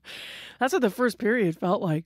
The Jets are up one game, in case you missed it, after that wild win Sunday. The final score 7-6, despite the fact that the Jets were almost, shot out by Colorado almost 2-1. So Game 2 goes tonight. Thousands expected to gather for the whiteout party. The puck drop is later, though, 8:30 downtown at Canada Life Centre, as we've been mentioning. So we're wondering, how you feeling about Sunday's win? And how are you feeling now? Are you nervous? We're excited for tonight. We sent CBC's Jim Agapito to ask that question to Winnipeg fans, and also about what they think it'll take for the Jets to go, dare we say it, all the way to the Stanley Cup Finals. I'm Steve Taylor. Steve, let me know, what do the Jets need to do tonight to win? I think tonight what they need to do is they need to take a breath. They need to just calm down. It's a big game. I know they're excited. Everyone's excited. But take a breath before you get on the ice, before you make that pass. Just calm down. Oh my God. Last game, I think I had about 3 heart attacks. I can't even talk today because I had to yell with excitement 7 times and yell with anger 6 times. So it was a mess. I think the excitement was too high. They weren't in the right mindset, the right headspace. But who cares? In the end, we won. So then what went right out of that game then? 7 goals against 6. That's what went right. The Avalanche, they're a really good team. Shots on goal don't bother me one bit. We usually give up shots. That's not a big deal. We give up low-quality shots, so they can take as many of those as they want. We got Hellebuck. They can put 40-50 against us. We're still going to win. So what will it take for the Jets to go all the way then? 15 more wins. I think as long as they stick to the game they've played all year, which is a solid team game, there's no reason why they can't win the Stanley Cup. And when you work together as a team, nobody can stop you. Forget having 2-3 stars on the team that carry the team into the playoffs. We have a whole team, so bring it. Go Jets, go. Hi, my name is Taya Peterson. Play a really hard game and not let their guards down. I think Sunday's game was just a lot of back and forth, so hopefully they will show their true strengths and just be able to play for themselves and not necessarily reacting as much as they were yesterday, but just playing the hard game that they've strived so hard to show us for the whole season. So I'm not concerned at all. I am very hopeful that they will do extremely well as they have been all season. Have there been this many goals scored in a game this season? I don't know if the Jets have made that record yet, at least not this year, but it was pretty exciting. Even though we are Jets fans here in Winnipeg, it was really cool to just see the defense and the offense playing on both sides and being really strong. So it was a little overwhelming and scary, but I knew that they would pull through. So I think determination, motivation, being the first ones to score in each game usually helps, keeps the momentum going, and of course the great fans of Winnipeg. So go Jets, go! Stuart Garnett. Just get over the jitters, the nervousness, just the playoffs, a lot of pressure on the guys, but I think they got warmed up, and that's what they need to continue to do. How do you think they did last game? They did good. I think that they had a good lead, but then I was kind of nervous at the end. At one point, they scored. Colorado scored 2 goals in 27 seconds, so we can't have that. We have to have separation, and we were nervous there at the end of the game. I've worked downtown as a bartender before, and I've seen them lose within 23 seconds. So I just get nervous when we're up big like that, and then we go and drop the lead so much. I'm not concerned. I think the media across Canada has them projected to go pretty far. I think our players like Connor and Lowry and Morrissey, I mean, those guys are some good hockey players, and Shifley, of course. But they're really, really good, and they just need to expand those, take it to the next level up. This is championship level. This is the time to shine. This is why they get paid to do what they do. And Winnipeg deserves a championship. It's a hockey city. Murray Stenlin. Well, I think they'll go all the way if the fans would get off their back a bit. They're too hard on them. What do you mean? Well, they're expecting too much, miracles. Leave it up to their coach.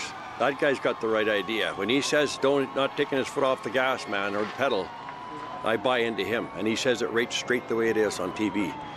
And, we got to lay off the players. Leave it up to him. He knows how to whip them into shape. You got to take the ups and downs. I mean, they're not magicians that can make it happen every night. So in the long run, you'll see Winnipeg will pull through. They got some players there, man, that are good and workhorses, and a coach that'll take them all the way, and a team. Of course, not just the coach, but his team. But he's a guy he's got her under wrap. Yeah, my name is Stephanie Chow. I think the big thing is you got to follow Adam Lowry's lead. He brought it last game, and I don't know, it's been a while since we've been in the playoffs, and he just had his game face on, and it was really awesome to see. I think we did well, right? It got a little bit scary in the third period, but playoff hockey is a different beast, right? So I think we know we can perform. I feel like it was high scoring right from the beginning, and then I feel like finally we let the crowd, the whiteout was there, and they fed off that energy. So I think there's going to be a bit of nervousness, and then the crowd's going to be there no matter what. So I think you got to get over the nerves, play it out, and look at Adam Lowry's face. That's a good key. I think we know this, right? Colorado's going to switch their goalie, so it's not going to be the same game. And it was pretty physical in the end, so if we can be less battered and bruised than the other team, then we're ready. What are the keys to us of victory? How do we go all the way, and what do we need to do to go all the way? Oh, I've decided to take a new approach this year. We're going all the way. We've gone this far before, and I think we got a little bit nervous. But this year we've won tight games. We've had some slumps. We've come back. We're rolling now, right? We were in an 8-game streak coming in. So it's the first round of the whiteout. We're gonna go far, right? I know we're I'm ready for us to scream until May and June. So it's about pacing yourself. Go Jets, go. CBC's Jim Agapito getting a lot of really thorough opinions and analysis of what the Jets have to do to win tonight. Game 2 against the Colorado Avalanche starts at 8:30. It will be on CBC Gem. So today on the Radio Noon call-in conversation, they're looking for you to be an armchair coach. It's your chance to weigh in with your analysis, especially if you were just listening thinking, I have something to add. Add it today live. So what do the Jets need to do to win? That's the question for the call-in. It's on Radio Noon. It's a new feature they're starting, and it's between 12:30 and 1 o'clock. They started last week. So there's a question every day. They have an expert with them to handle the answers and navigate the conversation. What do the Jets need to do to win? So I'm just going to leave the number now, and this is not for the live lines. This is to call into the listener line now. If you can't, if your lunch hour is busy and you can't make it, it's 788-3797. 788-3797 is where you can leave a message if you want to join the conversation already, and you're not going to be around to join it live over noon. Well, Nelson Little's song title has a little bit of advice for the Jets. How about this? This one's called Just Make It Happen.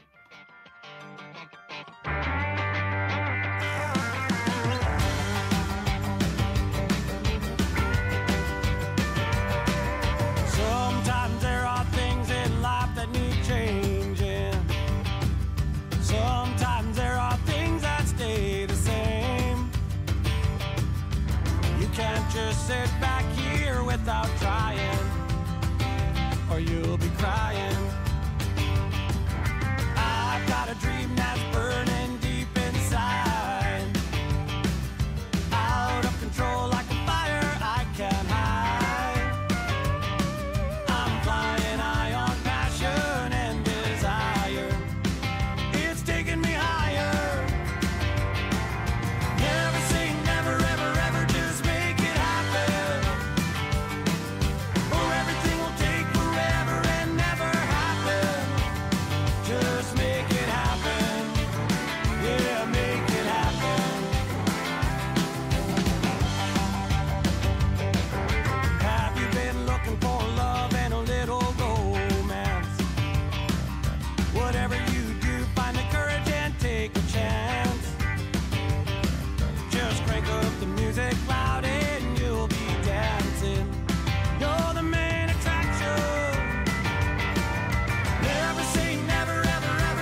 is going to be our theme song. Just make it happen, Winnipeg Jets. Come on. This is Nelson Little. Hails from Portersville Prairie, by the way, if you're looking for some of his music. Scott Regehr, just make it happen. Is that enough for the Jets to win over Colorado tonight? That's the key? Why not? Yeah. That and some quality goaltending once again from Connor Hellebuck, Marcy, as we head into the game tonight. Hellebuck was the biggest reason Winnipeg won the opener, even if his team gave up 6 goals in the process. Hellebuck was still a sight better than his opposite, Colorado's Alexander Georgiev, who looked like he was a driver in a Manitoba snowstorm, seeing very little through that sea of white. Jets coach Rick Bowness was asked what makes his goalie so special. First of all, he's a great goalie. He is, and he has that character and that belief in himself to back it up, and the players know that. So, remember Grant Fuhr, man, he'd give up a bad goal, and he'd give up 3, and wouldn't bother him one bit. Connor's like that. While we know who will be tending the net for the Jets tonight, Marcy, things are not as certain for Colorado. Georgiev, who gave up 4 goals on his first 10 shots the other night in the opener, might have been pulled, except his backup, Justice Anunen, was sick, and he might still be unavailable. As for the Avalanche's third-string goalie, Arvid Holm, well, he struggles at the East Coast Hockey League level, so to put him out in front of that sea of white in a do-or-die sort of playoff game, it's not really an option. So what I'm saying is, advantage Winnipeg. Meantime, success for both Canadian teams who played last night. Yes, the Maple Leafs, who frankly had to win the game last night in Boston after dropping the opener against the Bruins, they won 3-2, did Toronto, in a game where Elliot Friedman of Hockey Night in Canada, Marcy, he called it the best game Austin Matthews has ever played, which is saying something. Matthews had a goal and 2 assists, so he was in on each and every one of the Leafs' goals. So some momentum for the Leafs as they head back home tomorrow night to try to take a 2-1 lead against the Bruins. Although we tend to know how the series between these two teams ends, it's looking up for now for Toronto fans. Then you have what took place in Edmonton. We have the Sea of White in Winnipeg, and it was a Sea of Orange in Edmonton last night for the Oilers' first game of the playoffs against the Los Angeles Kings, a team that they've met the last 2 years in the playoffs and eventually eliminated. But Edmonton can never seem to win a first game of the playoffs. They haven't done it in the last 8 tries, but they did last night, and with conviction. 7-4 the final. Leading the way, Zach Hyman, who had 3 goals and an assist. After his hat trick, what do they count? About 1,300 hats were thrown in his honor on the ice. Hyman had this reply. Oh, man. Good for the Oilers store. That's crazy. I've never seen so many hats, no. But pretty special to do it here in front of the fans. It's been a big part of my game this year, so it's important that I'm able to produce. But I think regardless of who scores, we're all pulling on the same rope. Those hats, by the way, are washed and then given to charity. So nice to know that they're going to a good cause. And nice to see the Oilers off to a nice start in the playoffs. Meantime, busy time in women's hockey as well, Scott. Yeah, over the weekend, Toronto became the first PWHL team to clinch a playoff berth. They did it by beating Montreal in front of more than 21,000 people at Bell Centre, just the latest attendance record for this league. A report released yesterday by Canadian Women in Sport suggests there's more support to come. It found 2 in 3 people in this country consider themselves fans of women's sport, so that's the equivalent of 17 million people. Pretty encouraging. And the list will only grow if the role models do as well. Seems like there's a new one every day. Mira Batovi strikes me as one. She is the first woman whose job it is to be the keeper of the Stanley Cup. Nice article on Mira Batovi up on our website this morning. Oh, okay. I'll make sure I tune in and read that. Thank you. You betcha. Scott Regehr with Morning Sports. Well, coming up, as I've been mentioning, we are going to announce the winners. And thank you to all of you who wrote into us, sharing so much. We're going to announce the winners of our World Book Day contest. That's after your CBC Winnipeg News. This is CBC News. Good morning. I'm Heather Wells in Winnipeg. At 7:30, it is partly cloudy, 4 degrees right now in downtown Winnipeg. Becoming mostly sunny, quite windy, and cooler than yesterday. A high today of just 10. The man who was accused and then acquitted in the death of Tina Fontaine has died. Fontaine's great-aunt says Winnipeg police informed her of Raymond Cormier's death on Friday. Tina Fontaine was 15 years old when she went missing in July 2014. Her body was found in the Red River 2 months later. Cormier was charged with second-degree murder, but the jury acquitted him in 2018.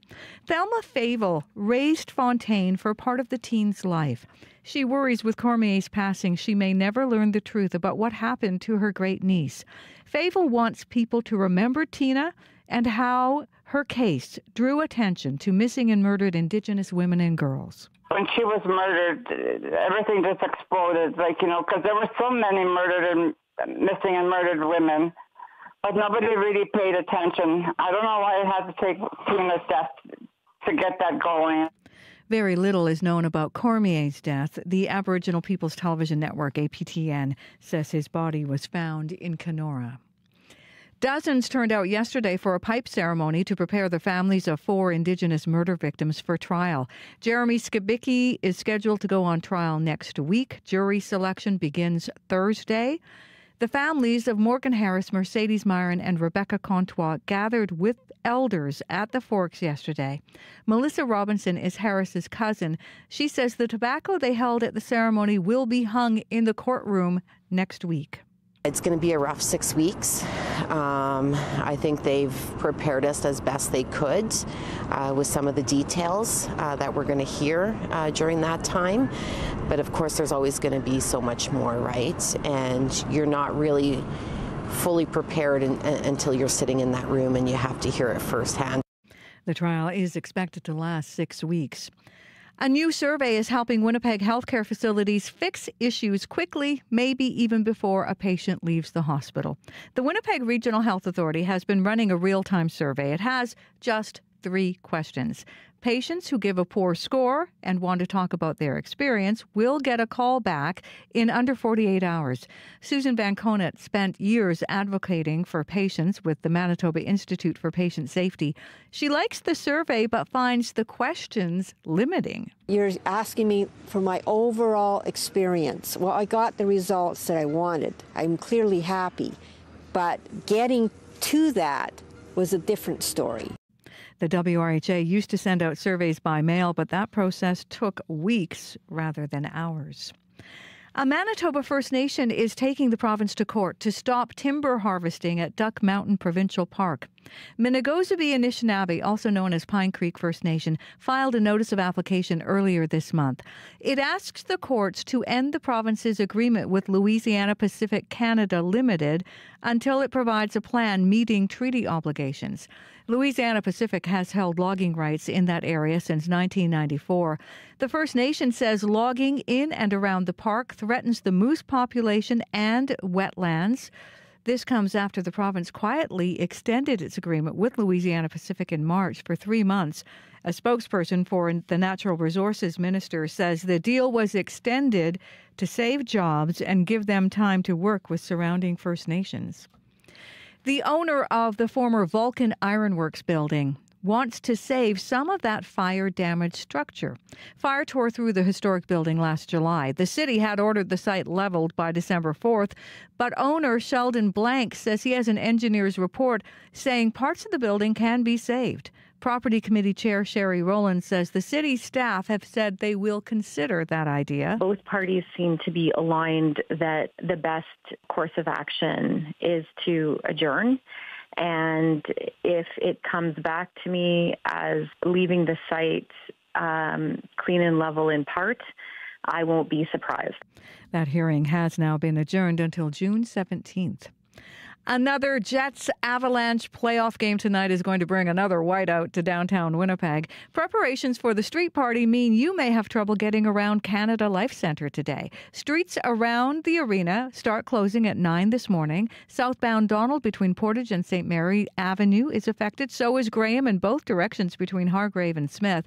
Buses are being rerouted off Graham by this area as well.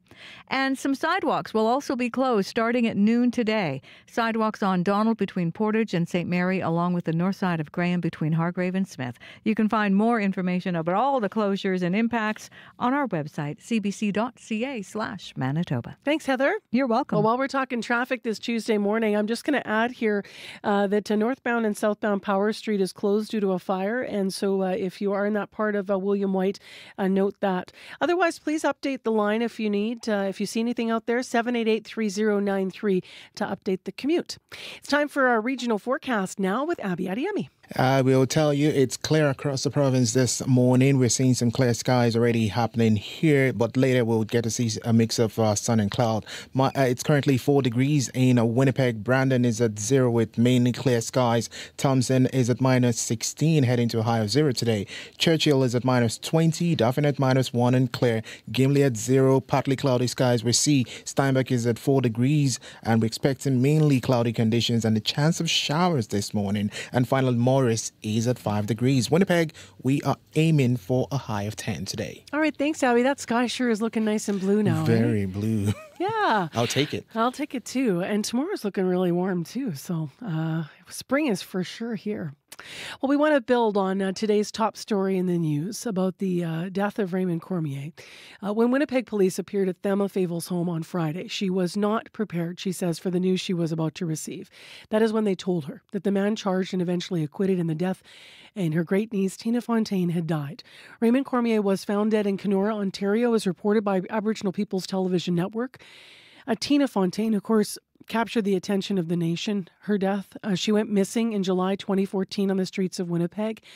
And just a month later, like 6 weeks later, she was found. She was pulled out of the Red River. Her body was found wrapped in plastic in a duvet cover in the Red River in August 2014. She was 15 years old. Her death sparked a movement all across the country. Last year, when CBC News did a report, CBC Manitoba News, some of our colleagues here did a report on the 9-year anniversary at the time of finding her. Her brother, Elroy Fontaine, said, quote, "It woke the nation. It opened people's eyes." And so today we remember once again, thousands have marched in Winnipeg and across the country for justice, not just on behalf of Tina, but also overall for missing and murdered Indigenous women and girls. And that sparked the movement. We will talk to Sheila North, actually. We've just confirmed this. She's going to be on with us after 8 o'clock on the program here live to react and respond to Raymond Cormier's death this morning. After an extensive undercover investigation, police did charge Cormier with second-degree murder. The jury acquittal came in 2018. Now, last night, CBC's Cameron McLean did speak with Thelma Favel. Here's a little bit more of their conversation. I was very, very disappointed that he died. Yeah, he took the truth with him, because I know he did it. I don't know. I just have that feeling in me that he was the one responsible for Tina's death. What was your reaction when the detectives told you that he had died? I was sad because, not because he died, because deep down inside I thought he would have some kind of get this guilty feeling in him and wanting to tell people what happened. But we'll never get that now. You know, in the years since the trial, what has that been like for you and your family? It was hard, very, very hard. Every time I walked into the courtroom, because he was always let in first. That when I walked in, or when my family walked in, he would smirk at us. And how have you been moving on since the trial? It was hard. I'm still not over it. I can never rest. I don't have any closure at all now, because I just want to know why, but I'll never get those answers. I went to the graveyard right after the detectives left, and to talk to Tina, but like I said, I'll never find out the answers now. And what the detective said, Tina's case will remain open, but it'll probably be just a cold case now. Thelma Favel in conversation last night with CBC's Cameron McLean. Favel is the great aunt of Tina Fontaine. And if you want to read more on our website, please go to cbc.ca/Manitoba this morning. And as mentioned, Sheila North will react to the death of Raymond Cormier coming up after 8 o'clock on the program. Right now it is 7:40 a.m. on 89.3 FM, 990 a.m. on the app or YouTube. And also ahead this half hour on the show, a local family is seeking closure of their own. The building that will ultimately hold the urn and remains of their late father and husband is complete. It's standing on the grounds of the Glen Eden Funeral Home, but there's a holdup for the service. How did it make you feel that they offered you a tour? I was insulted. I was like, really? You're having tours, but you can't give us our niche? Because I wake up in the morning and look the other side of the bed. I think if we had the little ceremony there, that would help us. Coming up, the toll of a 2-year wait. Stay tuned. We'll have that family's story. I'm Marcy Marcusa. You are listening to Information Radio, as mentioned here on CBC, and it is partly cloudy and 4 degrees is where we had been in the city of Winnipeg. We are still sitting there. Winds are north 31, gusting to 41 kilometers per hour this morning. Well, today is April 23rd, and you might be thinking, why have I been hearing you guys talk about that date? Because today is World Book Day. We have been asking you to tell us about your book picks for a chance to win these huge baskets of books that we have for prizes. So we will let you know who won the Canadian Book Bundle and the Hockey Book Bundle. But all of the prizes are courtesy of Share the Magic Book Program. It's a not-for-profit organization. It collects new and gently used books and distributes them all throughout disadvantaged communities in Manitoba. So this World Book Day is extra special because Share the Magic is also celebrating its 20th anniversary. And Chris Melnick is Share the Magic's executive director, and she joins us via Zoom. Good morning and happy World Book Day to you. Hi, Marcy. Thank you. So tell me a little bit about how it's felt for you to be hearing people share their love of reading with others and talking about their own favorite books. Well, it's just fantastic. You know, in a world where we have cell phones and every other way to communicate and read, people still love reading books. And I think that's just wonderful. That was me joining the meeting. A little late. Audio listeners will know, right? Because we've all been through COVID. We all know what that sound means. So nice to see you via Zoom. I'm finally hooked up here. For those that don't know your organization, Chris, take us back, 20 years. How did Share the Magic actually get started? Well, first of all, I am a librarian, and I was MLA here in Riel in South Winnipeg for a while, and I would go to garage sales and I would see books for sale for very low prices, and I knew that a few blocks away there were homes without books. So I literally bought the books, put them in my trunk, and took them to community centers within communities, and just worked with social housing organizations. So from that, 20 years on, we have now given away over 730,000 books at an estimated value of over $4.5 million. And all of these books have gone to underserved communities, northern and remote First Nations communities, inner city schools, the Boys and Girls Club for their CSI summer camp. We've given them about 80,000 books over the years. So as many as we give away, the need is great.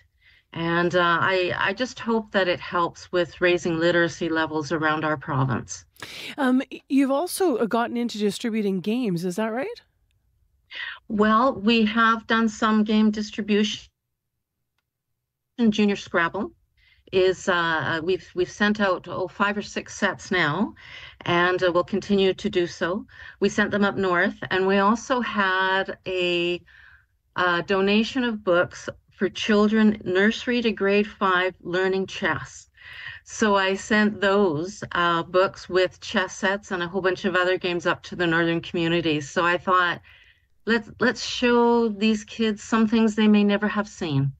It's, access to even just picking up a book or a game or a puzzle in some of the northern communities, in some of the ones that are remote or fly in. We take all of this for granted.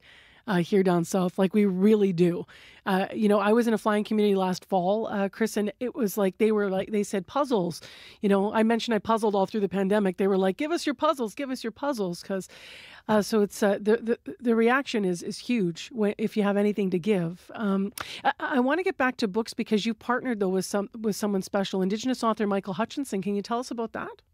Oh, this is just wonderful. So I thought, to celebrate our 20th, let's see if we can develop a special relationship. And I found these books, Mighty Muskrat Mysteries, and I thought, oh, where's this? So anyway, I subsequently found out it was written by an Indigenous man who is a Manitoban. And I just thought, this is a perfect way to partner. So Michael's been wonderful to work with. I sent to the northern communities. By the way, we've sent over 36,000 books to the northern and remote communities. And I sent 2 sets of each of his 5 books to each of those communities and gave them to our inner city schools. And we have events coming up. We have our 20th celebration on the 5th of May. And you can go on our Facebook site. I'm going to post it today. Everyone's welcome to join us, so we'll be giving them away there. We also work with Can You, which encourages inner city kids to go to university. We will be there on May 16th, and Michael will be there. I'm preparing 2 special baskets of his books, and they're all for free, so people can just put in a ticket and hopefully win. And in the fall, we're having a special evening with Gordon Goldsborough, who is the author of the Abandoned Manitoba trilogy. If you haven't read them, do. They're fantastic about places in Manitoba that otherwise would be forgotten. So I'm hoping Michael can join us there as well, and we'll do more giving away of his books. But it's so exciting to know that a Manitoban wrote these books. We are about to announce our winners, so I want to leave some time for that. But before you go this morning, Chris, thank you for what you do. If people have donations to make or time to give, where should they learn more about Share the Magic? We have a Facebook page, Share the Magic Book Program, and I have one ask. If you don't mind, I'm going to ask all our listeners to figure out a book they want to read and get it either from the library, a store, or a friend, and over the next 2 weeks, read it. And the last thing I want to say is, go Jets, go! One of the baskets is perfectly themed for that, right? The hockey basket. Thank you again, Chris. Really appreciate you, and thanks. And nice to see you via Zoom this morning. Thank you very much, Mercy. Take care. So that is Chris Melnick, the Executive Director of the Share the Magic Book Program. And now it is time.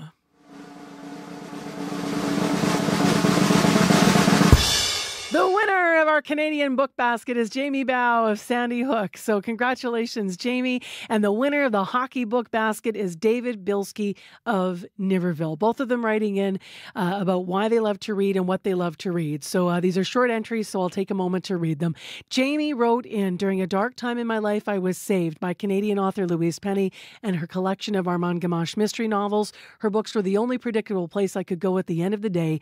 They offered me a beautifully developed cast of recurring characters and a simple but compelling small-town murder. For 2 solid years, Louise's words were the only words my brain could absorb as I tried to fall asleep. Books save people. I know this for sure. Well, Jamie, you've got a basket of them now that you can go through. Congratulations. Our second winner's entry, Dave Bilski from Niverville, wrote in, a book series that's been popular in our house has been Wings of Fire by Hugh Sutherland. Our 10-year-old son's read all of the books in the 17-book series multiple times and is currently going through them as a book club read-along with his mom and his aunt and uncle in Australia. I love that. The books take place in a dragon world and follow the adventures of groups of young dragons. They're trying to save the world from various threats. They've got these themes of found family and choosing to be a better person despite society's expectation. Our little dude loves them because, quote, they have a really interesting story about dragons and humans are just small little animals that like stealing treasure, end quote. It's a quote in the book there. Congratulations to David and to Jamie. Thank you everyone who entered. Enjoy your huge baskets of books, you too, and happy World Book Day. A British spy has one with an ejector seat. Ejector seat? You're joking. I never joke about my work, 007. A VW bug transforms into a hero. You must protect Earth. And then there's Steve McQueen. You work your side of the street, and I'll work mine. Cars are the stars. Automobile brands in Hollywood on Under the Influence with Terry O'Reilly. Thursday morning at 11:30, 3:30 p.m. in Newfoundland. And on the CBC Listen app. Time right now is 10 to 8 on 89.3 FM, 990 AM on the app or YouTube. I'm Marcy Marcuso with our hardworking team here at Information Radio, Brad and Corey and Abby behind the glass. And I can just see through the shades here the sun streaming in. So that sun has come out to greet us in Winnipeg. Well, up next on the show, the loss of a parent can be difficult enough, but my next guest says that she's been trying to get closure after the death of her father for nearly 2 years. Kimberly Ogrodnik's dad, John, died on May 19th, 2022, after complications with his heart, mobility issues, and ultimately cancer. He'd been married to his wife, Betty, for 53 years. The family had gone through the cremation process, and then they paid and made arrangements for a final service at Glen Eden Funeral Home and Cemetery in West St. Paul. But it still hasn't happened. Kimberly recently joined me in studio. Good morning. And her mom, Betty, is here as well. Good morning, Betty. Good morning to you, too. I'm so sorry for the loss of your husband, your longtime partner. Thank you very much. And for the loss of your father, I'm very sorry. Yeah, I was a daddy's girl big time. What was he like, your dad? He was a force to be reckoned with. He stood up for what he believed in, which brings me to this place. But he was very community orientated. He volunteered for everything. He worked for Safeway for 35 years. Then he fulfilled his dream of owning his own business, which was at the Forks, for 3 years. And then he finally retired. He was a school trustee for 16 years with all of that. You said, Kimberly, which brings you to this place. This was the only route I found that I could go. I've reached out repeatedly to them. How long had your husband been sick before he passed away, Betty? He kind of had things that one after another. He had prostate cancer, and then he had other issues that ended up traveling from hospital to hospital, and it ended up being a spinal stenosis. Yeah. So he could no longer walk. After he passed away, just to get into some of the details of this wait you guys have been through, how soon did you make arrangements for his cremation? I did it the same day. Okay. My dad had a perpetual fear of his body getting lost or wrong ashes, so I did everything bang, bang, bang. And then you were making arrangements for a service. Why did you choose Glen Eden? Because his mother is there. His mom was close to him in many ways, and he wanted to be with some family. You had made arrangements for a niche. Yes, we were just going to have a private service with me, my mom, and my brother at the niche site. So we have yet to have that. And that is because the niche is in a building that you cannot get into. Is that correct? Correct. It's a new building? Correct. It was supposed to be ready to go in the spring of 2023. So you knew when you paid up front, even in July when this first happened, that there would be a little bit of a wait because this was a new building. What has it been like for you that little wait, you expected this service to be able to sort of have that closure, Betty, in 2023, like a year ago? What's it been like for you that you're still waiting? Well, I often think of John and wonder what he thinks. His ashes, I don't put them out anywhere because I don't want them broken and spread. So the things sit in my closet. And that's what will remain so they're safe until he can put to be rest. It's been a long wait. And what's it been like for you that you have had to have his ashes, in your closet, like in a place that is not where is going to be his final spot? I don't want that to be his final spot for sure. But I also have to watch people where I'm staying that they don't go in there and anything happens to them. I can't imagine. What's it been like for you, Kimberly, that you've been waiting now you have this final closure for your father? I don't think I know he's gone, but I still maybe don't think that it's real. What's been the biggest challenge for you as his daughter waiting? No closure at all. I can't move on, I feel. I can't move on because it's unfinished. I have to think calling them. I called yesterday and they can't give me a date even, but they're having tours of it. It's completed. That's what they informed me yesterday when I called. Yeah, they said I could come and have a tour of it. And I'm like, no, I'd like a date of when I can put my dad to rest in the niche, and they don't have one yet. To me, it doesn't matter who or why. I just want to get it done. How long, Betty, have you guys been trying to get answers? Kim has been doing most of the work. What I find hard is, without saying that John had died, you get phone calls asking to speak to John. Do you think that if you had a service, would it go against his wishes to put anything out there publicly? Or once you have a service, do you think you could print something that would... I think you could print a generalized service that he has passed on, and we followed his wishes. If I'd thought about it, maybe I could have done it beforehand. But who would have thought you'd be sitting here 2 years later waiting to have your final service? No. I call every couple of months, because before it was a couple weeks. Would you have ever considered, Betty, having your late husband's final resting place be somewhere other than Glen Eden?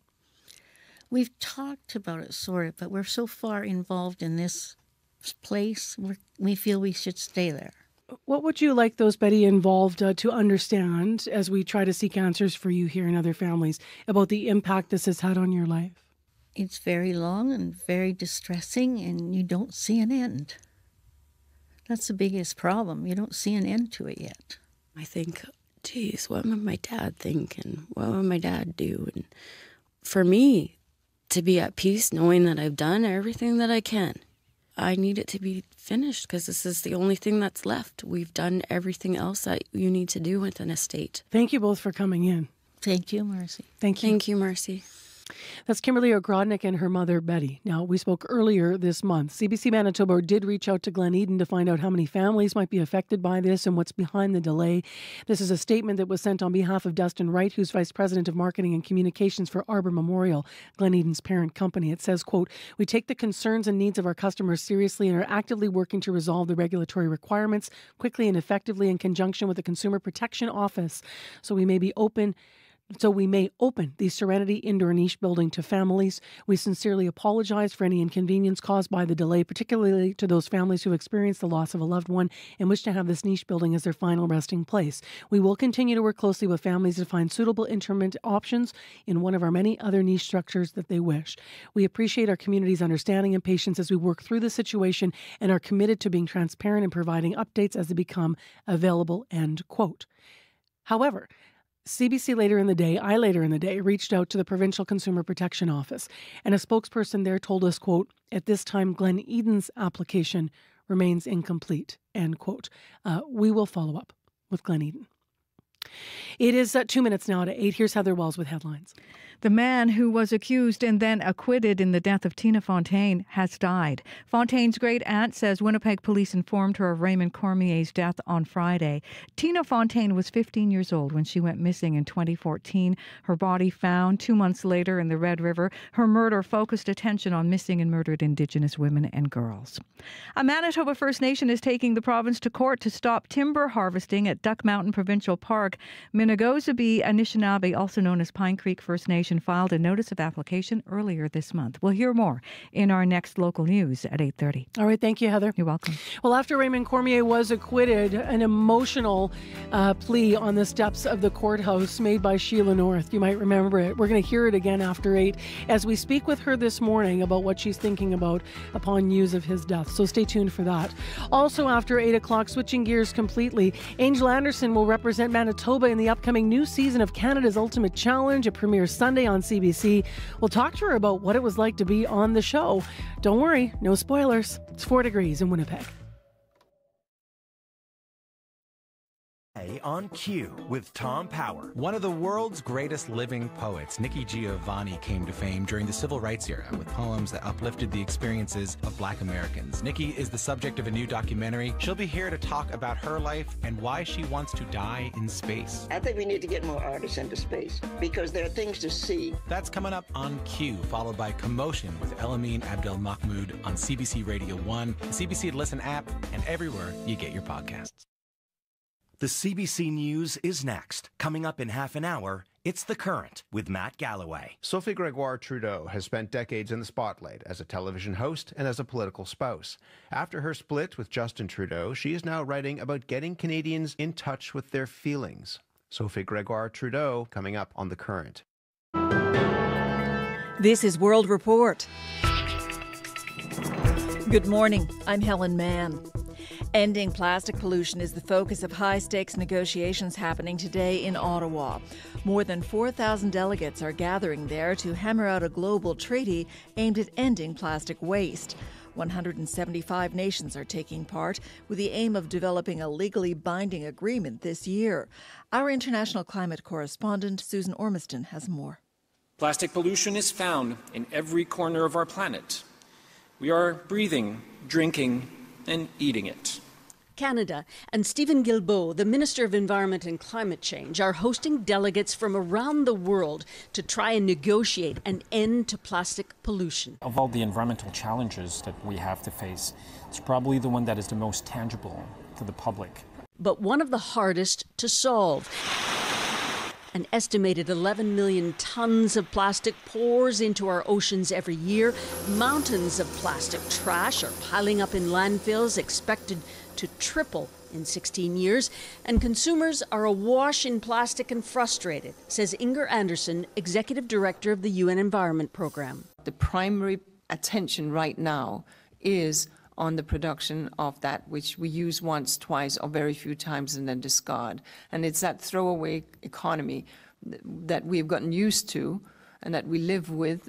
Recycling can't begin to keep up, says Dr. Adil Najam, president of the Worldwide Fund for Nature.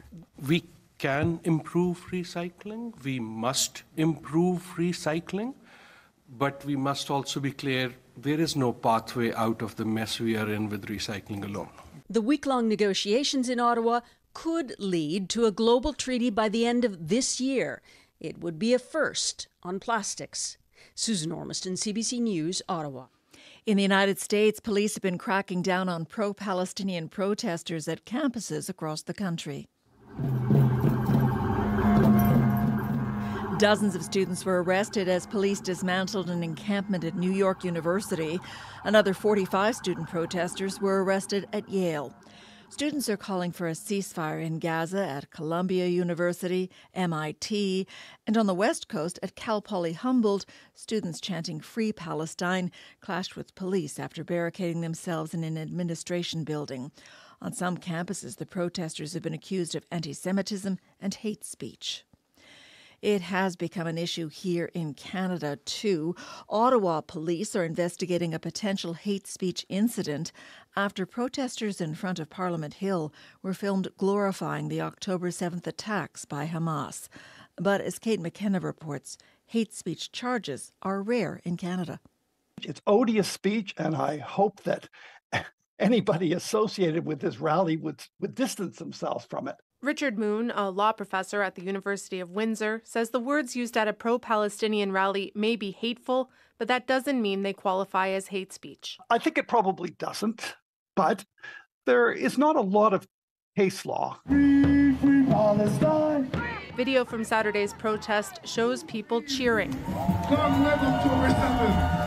As a man with a megaphone says, "Long live October 7th," the date when, according to Israel, Hamas killed about 1,200 people in southern Israel and took about 250 people hostage. I, too, have seen the videos of Ottawa Police Chief Eric Stubbs says they're working to determine whether the comments are enough to lay hate speech charges. If there is hate crime that is said, it is not something that we tolerate, and we will fully investigate. Moon says the bar is very high for prosecutors to allege that speech crosses the threshold into hate speech. Things like describing the members of the group as animalistic or subhuman, or as preying on children, or as inherently violent in character. I think that gives you some sense of how extreme the speech must be.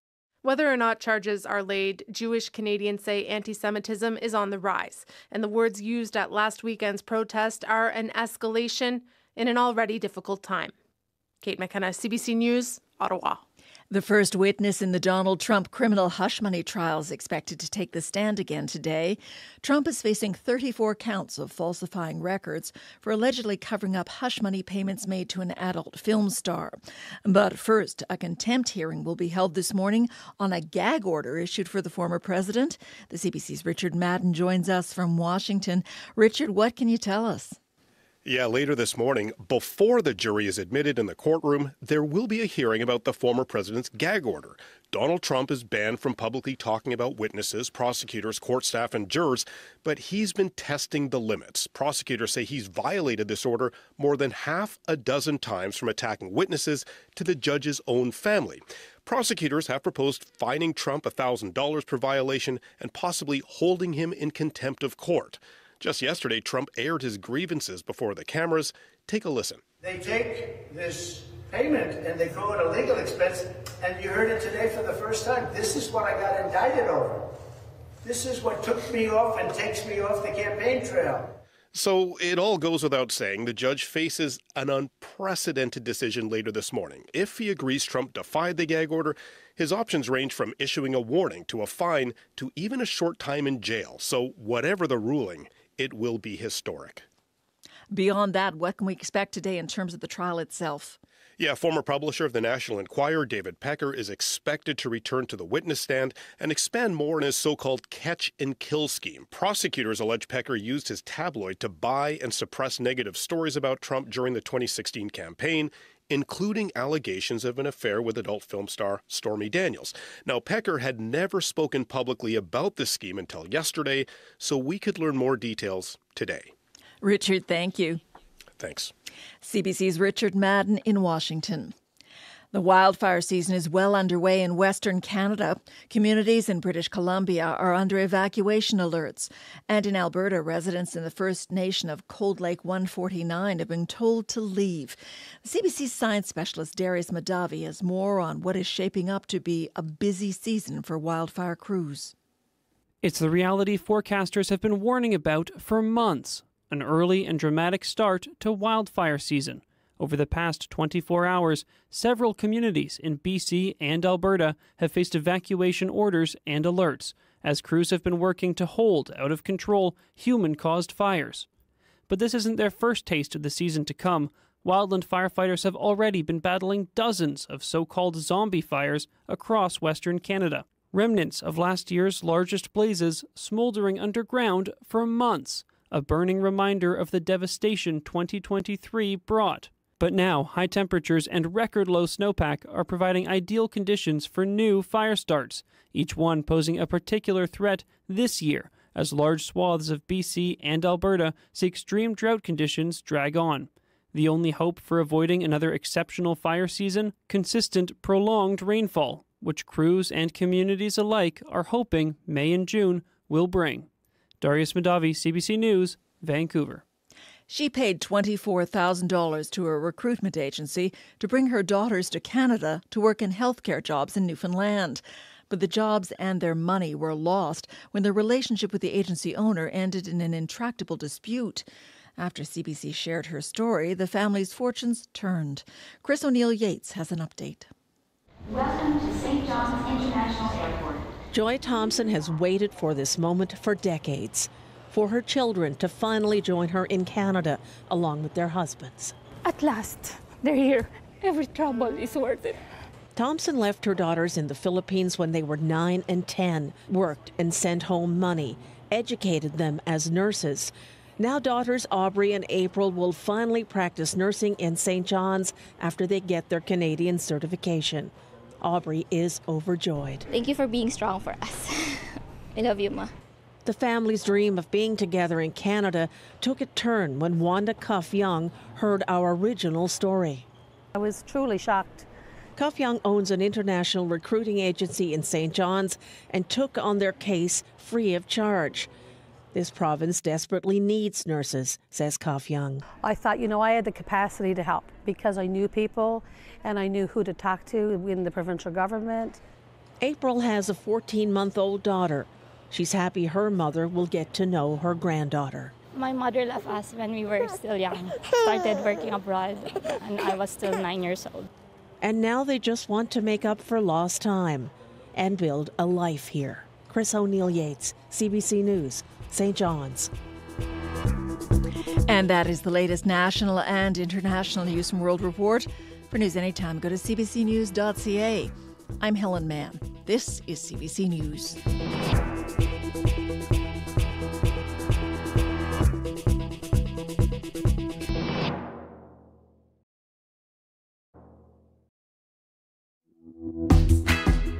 Some nice sunshine downtown now. Thanks for joining us, everyone. I'm Marcy Marcusa. You're with Information Radio on 89.3 FM, 990 AM on the app or on YouTube. On a bright, beautiful Tuesday morning, April 23rd. Thanks for making some time to be with us this half hour. We have a fun story coming up. We're going to meet a Winnipeg woman who is one of 20 contestants in a brand new season of Canada's Ultimate Challenge. It airs this weekend on CBC and CBC Gem. We're going to hear about some of the grueling challenges that she had to endure to even make it on the show. So stay tuned. We'll have that interview coming up.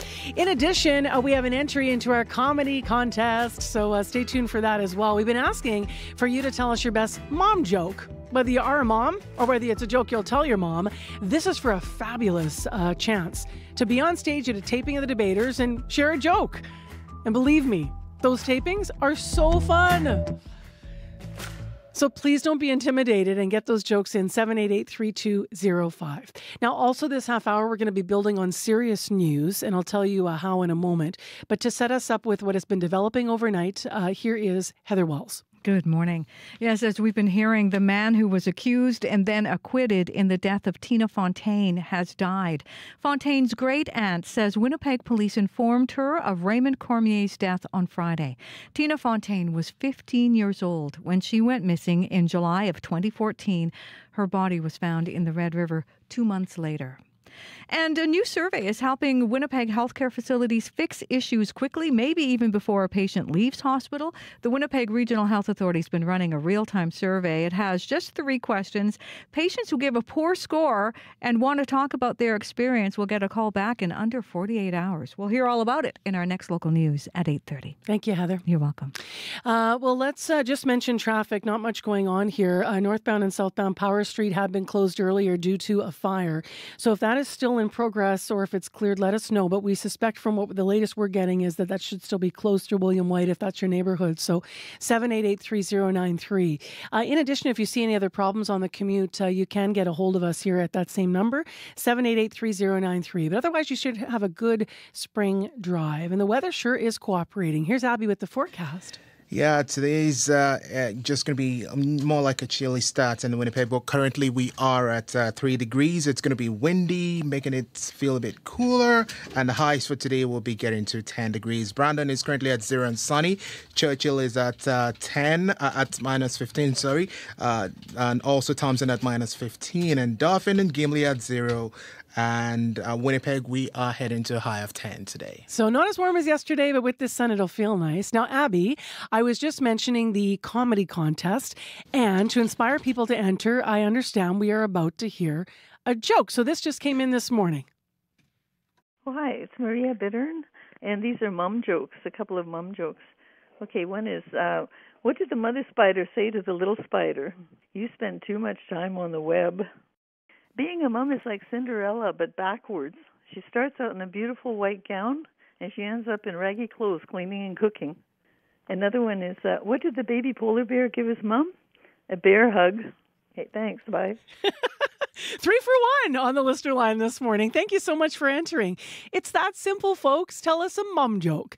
Y'all know what a dad joke is, so we're just trying to reframe this for some fun.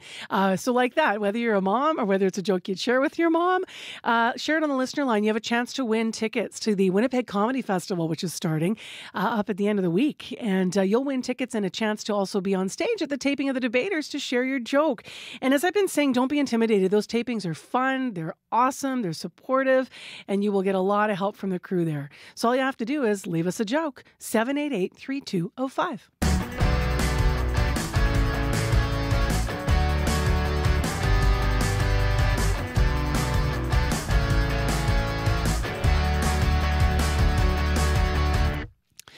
Well, let's return to today's top story. News late last night that the man acquitted in the death of Tina Fontaine has died. Fontaine's great-aunt, Thelma Favel, says that Winnipeg police informed her of Raymond Cormier's death on Friday, as you heard Heather reporting.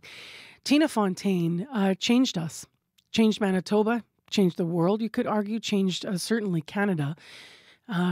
She was 15 years old when she went missing on the streets of Winnipeg in July 2014.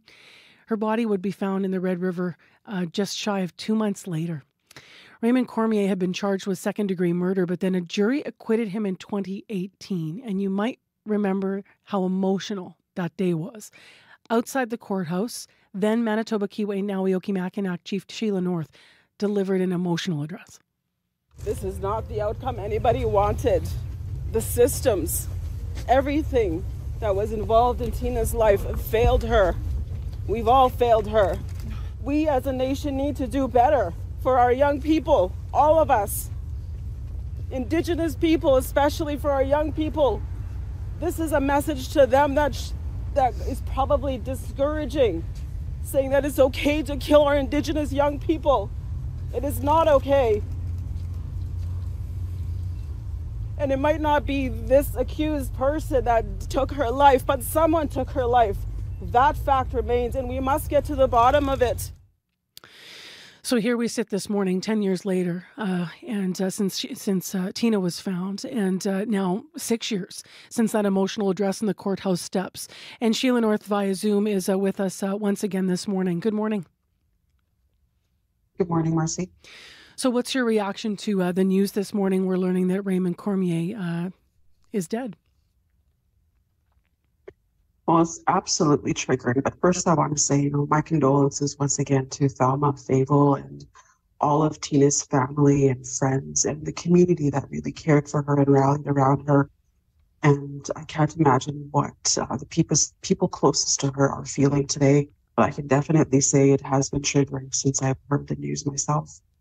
Triggering in what way? What are you thinking about, and what questions are in your mind this morning, Sheila? A lot of emotions, of course. It feels like justice. We just about had justice, and it slipped away. So it feels like that we were almost there, and then it didn't happen. So hearing the news of his death, however he died, I think brings up a lot of different emotions. Some anger, even some relief, even some re-traumatizing feelings of hurt and a lot of concern. The fact remains that Winnipeg police are telling the family that this is still an open case. So if that's the case, where is it at? But at the same time, his death is a reminder of the emotions that were present at the time and incredible pain that people were feeling and just all kinds of emotions going from one place to the other today. That, as we said, was 6 years ago, what we heard, the courthouse steps and the acquittal. But Tina Fontaine, her life ended 10 years ago. Where have we come in her name in terms of this, the systems, as you so eloquently put it on the courthouse steps, that have failed the children? That we all failed her, as you said. What gains have been made in her name in the last decade? Yeah, there has been many, many incredible moments and gains from Tina's life and afterlife. We saw the National Inquiry finally waking up the rest of Canada. In the rest of Canada, but I mean by the greater society.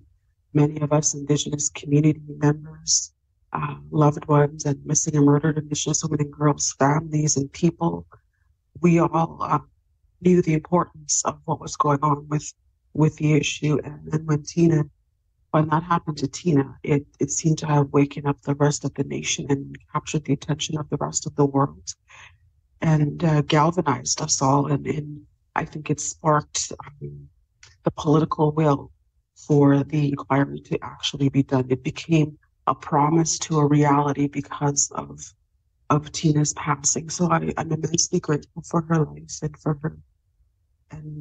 her life. And I think that there are many questions that still remain, but her her life and the way that, the way that things happened around her has shed light on what's going on in the child welfare system, the missing and murdered and people cases that still continue to be here, and the way the government moves and the way police systems work.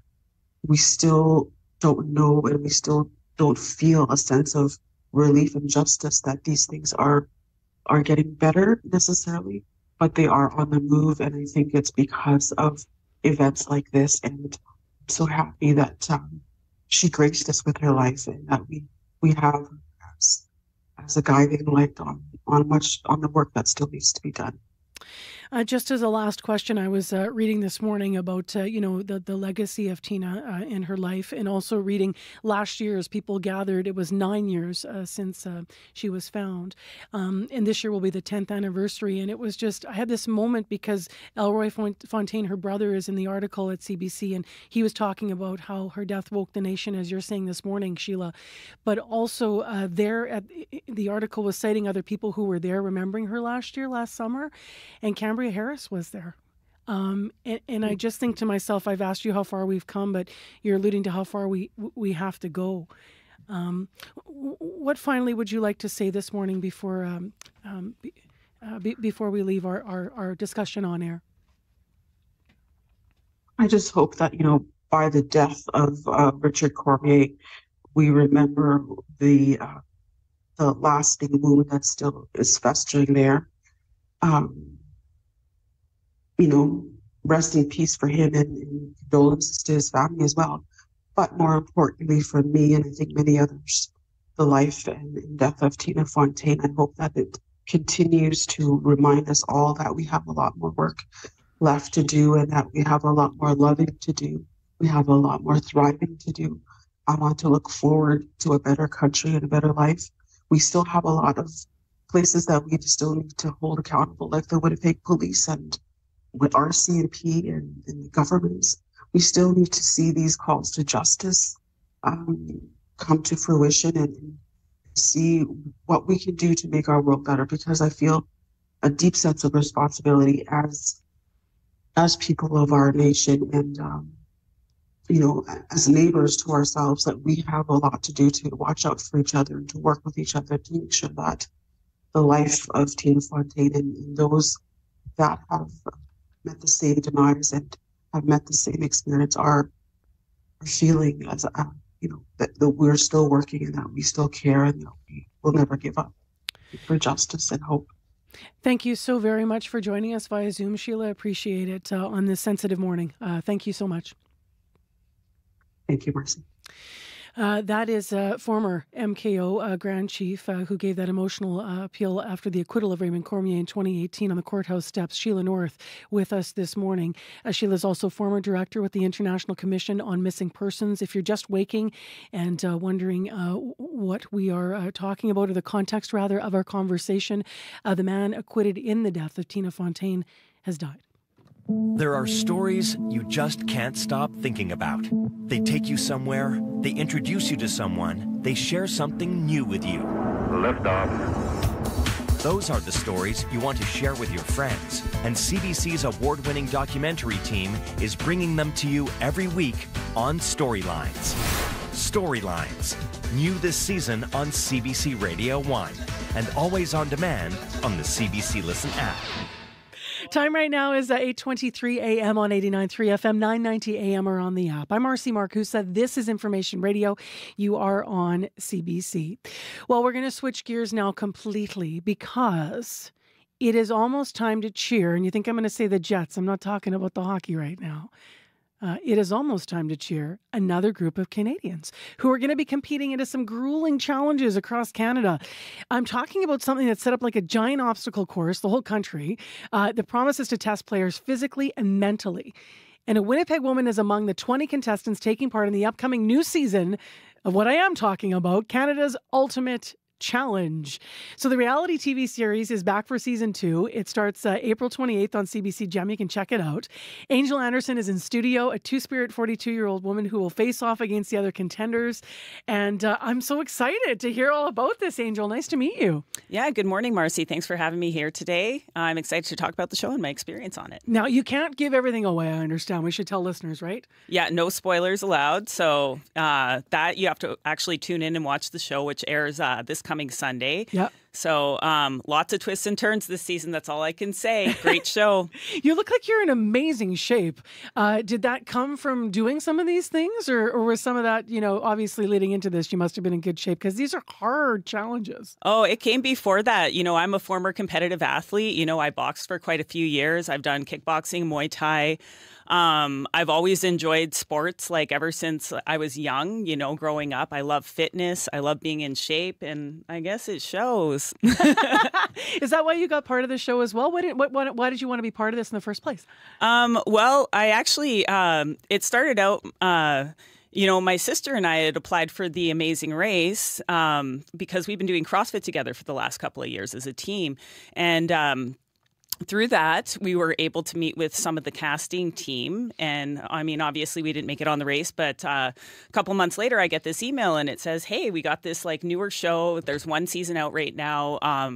We really think you'd be a good fit to apply for it. So I went ahead, and you know what? I'm one person who knows, if doors open, you got to walk through them. Otherwise, they close, right? So I was like, you know what? I'm going to go for it.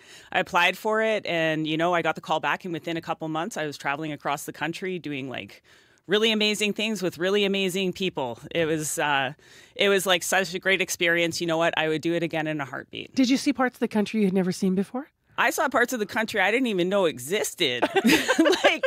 We went to places by plane, ferry, every mode of transportation possible. We used it. So we got to go to some really cool remote locations, and you know what? And the challenges were really amazing. All the time and effort that were put into them, into creating them for us, was just it blows my mind still. What does it mean to represent Manitoba in this competition, and who do you want to represent in this competition? Oh, you know what? I have a lot of people to represent, actually. So, obviously, I talk a little bit about this in my bio, but my father's from Penamutang First Nation. Oh, yeah, I've been up there, yeah. Yeah, so, I'd like to represent my dad's hometown and my reserve and the people out on the reserve. I'd like to inspire people, to get out there and, again, walk through those doors when they open for you. I'm LGBTQ, I'm two-spirit. I got all the spirits. So, you know what? I got to represent that too, and I'm 42 years old. And you know what? I'm probably in the best shape of my life, and I'm sober. You know what? So I'd like to represent people who are trying to get sober, and maybe, if anything I'd like to pull out of this is that, you can come from the worst place in your life and the lowest point in your life. And as long as you stay the road and you keep trying and you're willing to fail and not use it as an excuse to stop trying, just get up, allow yourself to fail, keep going, and eventually you're going to succeed. And this is where you can be. I'm 5 years sober now. So, 5 years ago, I couldn't even get out of bed or function, right? So all you got to do is you just got to keep getting up. Just keep getting up and keep going, and you know what? Amazing things will happen for you. Would yourself 5 years ago, what would yourself 5 years ago think of Angel sitting here?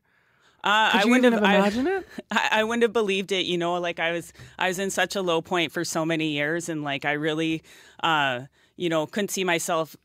I couldn't see myself ever getting better. You get to that really defeated point, right? When you're struggling with addictions and you're that deep into it that, it's very hard to see yourself having a good life.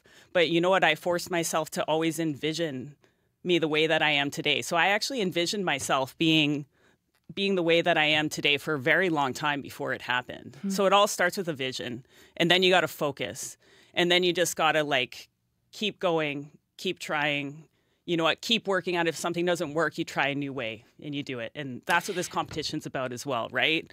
Who's watching in the coming weeks? Do you have watch parties planned? Because, I mean, as you said, you got a whole bunch of communities you're connected to. So how are you going to watch this? Or are you more a person that just wants to sit back and watch it yourself? Well, I mean, I'm not the best one to be planning out things. So my sister actually took the reins on this one. And we're a big part of the CrossFit community here in the city. So she planned a viewing party that is going to happen this weekend. And we're actually going to have a lot of people from the CrossFit community coming out, some coworkers that I work with. I got family members coming out. Lots of people who are just like, friends that I've had over the years. But really, I think the CrossFit community is going to have a pretty big showing because, this is right up our alley, right? This is the stuff that we live for, right? So I can't wait to see what challenges they come up with. I remember last year interviewing some of the Manitobans that were involved, and it was like scaling buildings and like this is serious stuff. So I'm excited. Yeah, that's what I do every day at work. So I mean, I guess that's why they wanted me on the show. Well, I'm sitting here eating breadsticks, Angel. So me too. Can't wait to watch you. Thanks for coming in, and thanks for sharing your story of sobriety too. Really powerful. Great. Thank you so much, Marcy. Appreciate you. That's Angel Anderson representing Manitoba in the second season of Canada's Ultimate Challenge. So the reality show airs on Sunday on CBC Gem. Check it out. Your time now is coming up to 8:30, and it's time for your CBC Winnipeg News. This is CBC News. Good morning. I'm Heather Wells in Winnipeg. At 8:30, it's 3 degrees. We're going to become mostly sunny in Winnipeg today. Windy and cooler than yesterday. A lot cooler. You'll feel it. A high today of 10. The man acquitted in the death of Tina Fontaine has died. Fontaine's great-aunt says Winnipeg police informed her of Raymond Cormier's death on Friday. Tina Fontaine was 15 years old when she went missing in the summer of 2014. Her body was found in the Red River weeks later. Cormier was charged with second-degree murder, but a jury acquitted him in 2018. Thelma Favel raised Fontaine for part of the teen's life. She says she's disappointed Cormier is dead because she may never learn the truth about what happened. He took the truth with him, because I know he did it. I don't know, I just have that feeling in me that he was the one responsible for Tina's death. Favel wants people to remember Tina and how her case turned the focus on missing and murdered Indigenous women and girls. Very little is known about Cormier's death. The Aboriginal People's Television Network reports his body was found in Kenora. Jury selection in the trial of the man charged with killing 4 Indigenous women is scheduled for Thursday. Jeremy Skibicki's trial starts next week. Yesterday, the family of Morgan Harris, one of the women believed to be a victim, was part of a ceremony at the Forks. Dozens were there in support.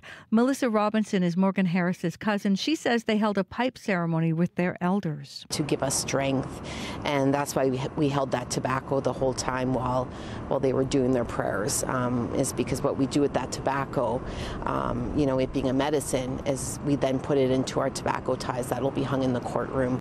Skibicki is on trial for the deaths of Harris, as well as Mercedes Myron, Rebecca Comtois, and an unknown woman given the name Buffalo Woman by the community. The trial is expected to last 6 weeks. A Manitoba First Nation is taking the province to court to stop timber harvesting at Duck Mountain Provincial Park. Minnegozabe Anishinaabe, also known as Pine Creek First Nation, filed a notice of application earlier this month.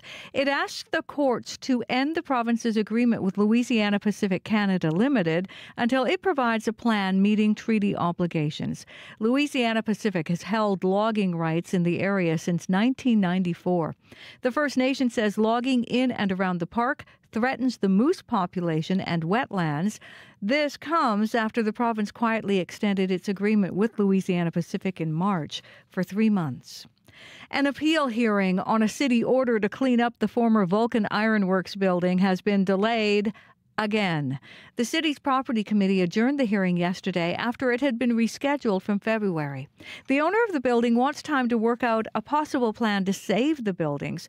The city had ordered the site leveled after multiple fires since the blaze tore through it last July, but provincial workplace health officials issued a stop work order because of asbestos in the building. Property Chair Sherry Rowland says the city needs a way to resolve conflicts with provincial orders. Folks, regardless of whether or not they're interacting with the city or they're interacting with the province, they need to have that line of sight clarified on responsibility and accountability. The hearing has been rescheduled until June 17th.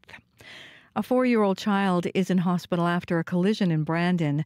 Brandon police say the child ran out onto the street around 3:30 yesterday afternoon. She collided with the side of a trailer being towed by a truck along Victoria Avenue. A police spokesperson says the child was taken by Stars Air Ambulance to Winnipeg in serious condition. What if you could rate your hospital experience on a scale of 1 to 10? And what if someone could address your issues before you were discharged? Those questions inspired a new program run by the Winnipeg Regional Health Authority. It has launched a real-time survey for patients. It is short. There are just 3 questions, and healthcare staff are responding quickly. All patients who rate their experiences poorly can get a call back in under 48 hours, sometimes even sooner. Kirsten Jordan is the WRHA's patient safety lead. When people tell us things, they're often in a place of distress, in a place of really wanting to know that their feedback mattered.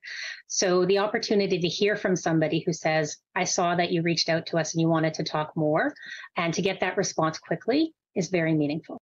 The WRHA previously sent out surveys by mail, but that process took weeks. You can read more about all these stories. All you have to do is head to our website, cbc.ca/Manitoba. And we're going to keep the conversation going because on noon today between 12:30 and 1, the call-in conversation is asking, what do the Jets need to do to win tonight and maybe go all the way? If you want to leave a message now, if you're not available between 12:30 and 1 to talk to Janet Stewart on noon, you can call 788-3797. With a last look at the morning commute, here is Corey Funk. Yeah, really, just want to look out for that, the road closures on Donald and Graham for the Jet Street party. That does start in 25 minutes at 9 a.m., so that's going to disrupt probably a bunch of your commute. Bus will be rerouted in Graham as well. Thanks, Corey. Thank you. Abby. A mixed bag of weather across the province. Winnipeg is going to be sunny and windy, heading to a high of 10. Brandon, Dauphin, Steinbach, Morris, all going to be seeing highs ranging from 12 to 13. Thompson will be mainly sunny, heading to 0, and Churchill will see a high of -5. Who works harder than Corey and Abby? No one. The listener. Oh, fair enough. Yes. Thank you, too, honestly, for the morning. Really appreciate you. Corey Funk, Abby Adeyemi, as well as Brad Lillies behind the glass this morning. Hard-working news department as well. Megan Ketchison, Joni Nicolo, Heather Wells, thank you all. Thank you to our team of associate producers in unit. Thank you to our leaders in our unit in current affairs at CBC Manitoba, Nellie Gonzalez and Leif Larson. I'm Marcy Marcusa. Take care, be well, and yes, Abby's absolutely right. Thank you for listening. We're not here without you, and we hope you stay tuned because The Current is coming up next, and there'll be a feature interview, as you may have been hearing, with Sophie Gregoire Trudeau. So that's up next with Matt Galloway. Have a good day.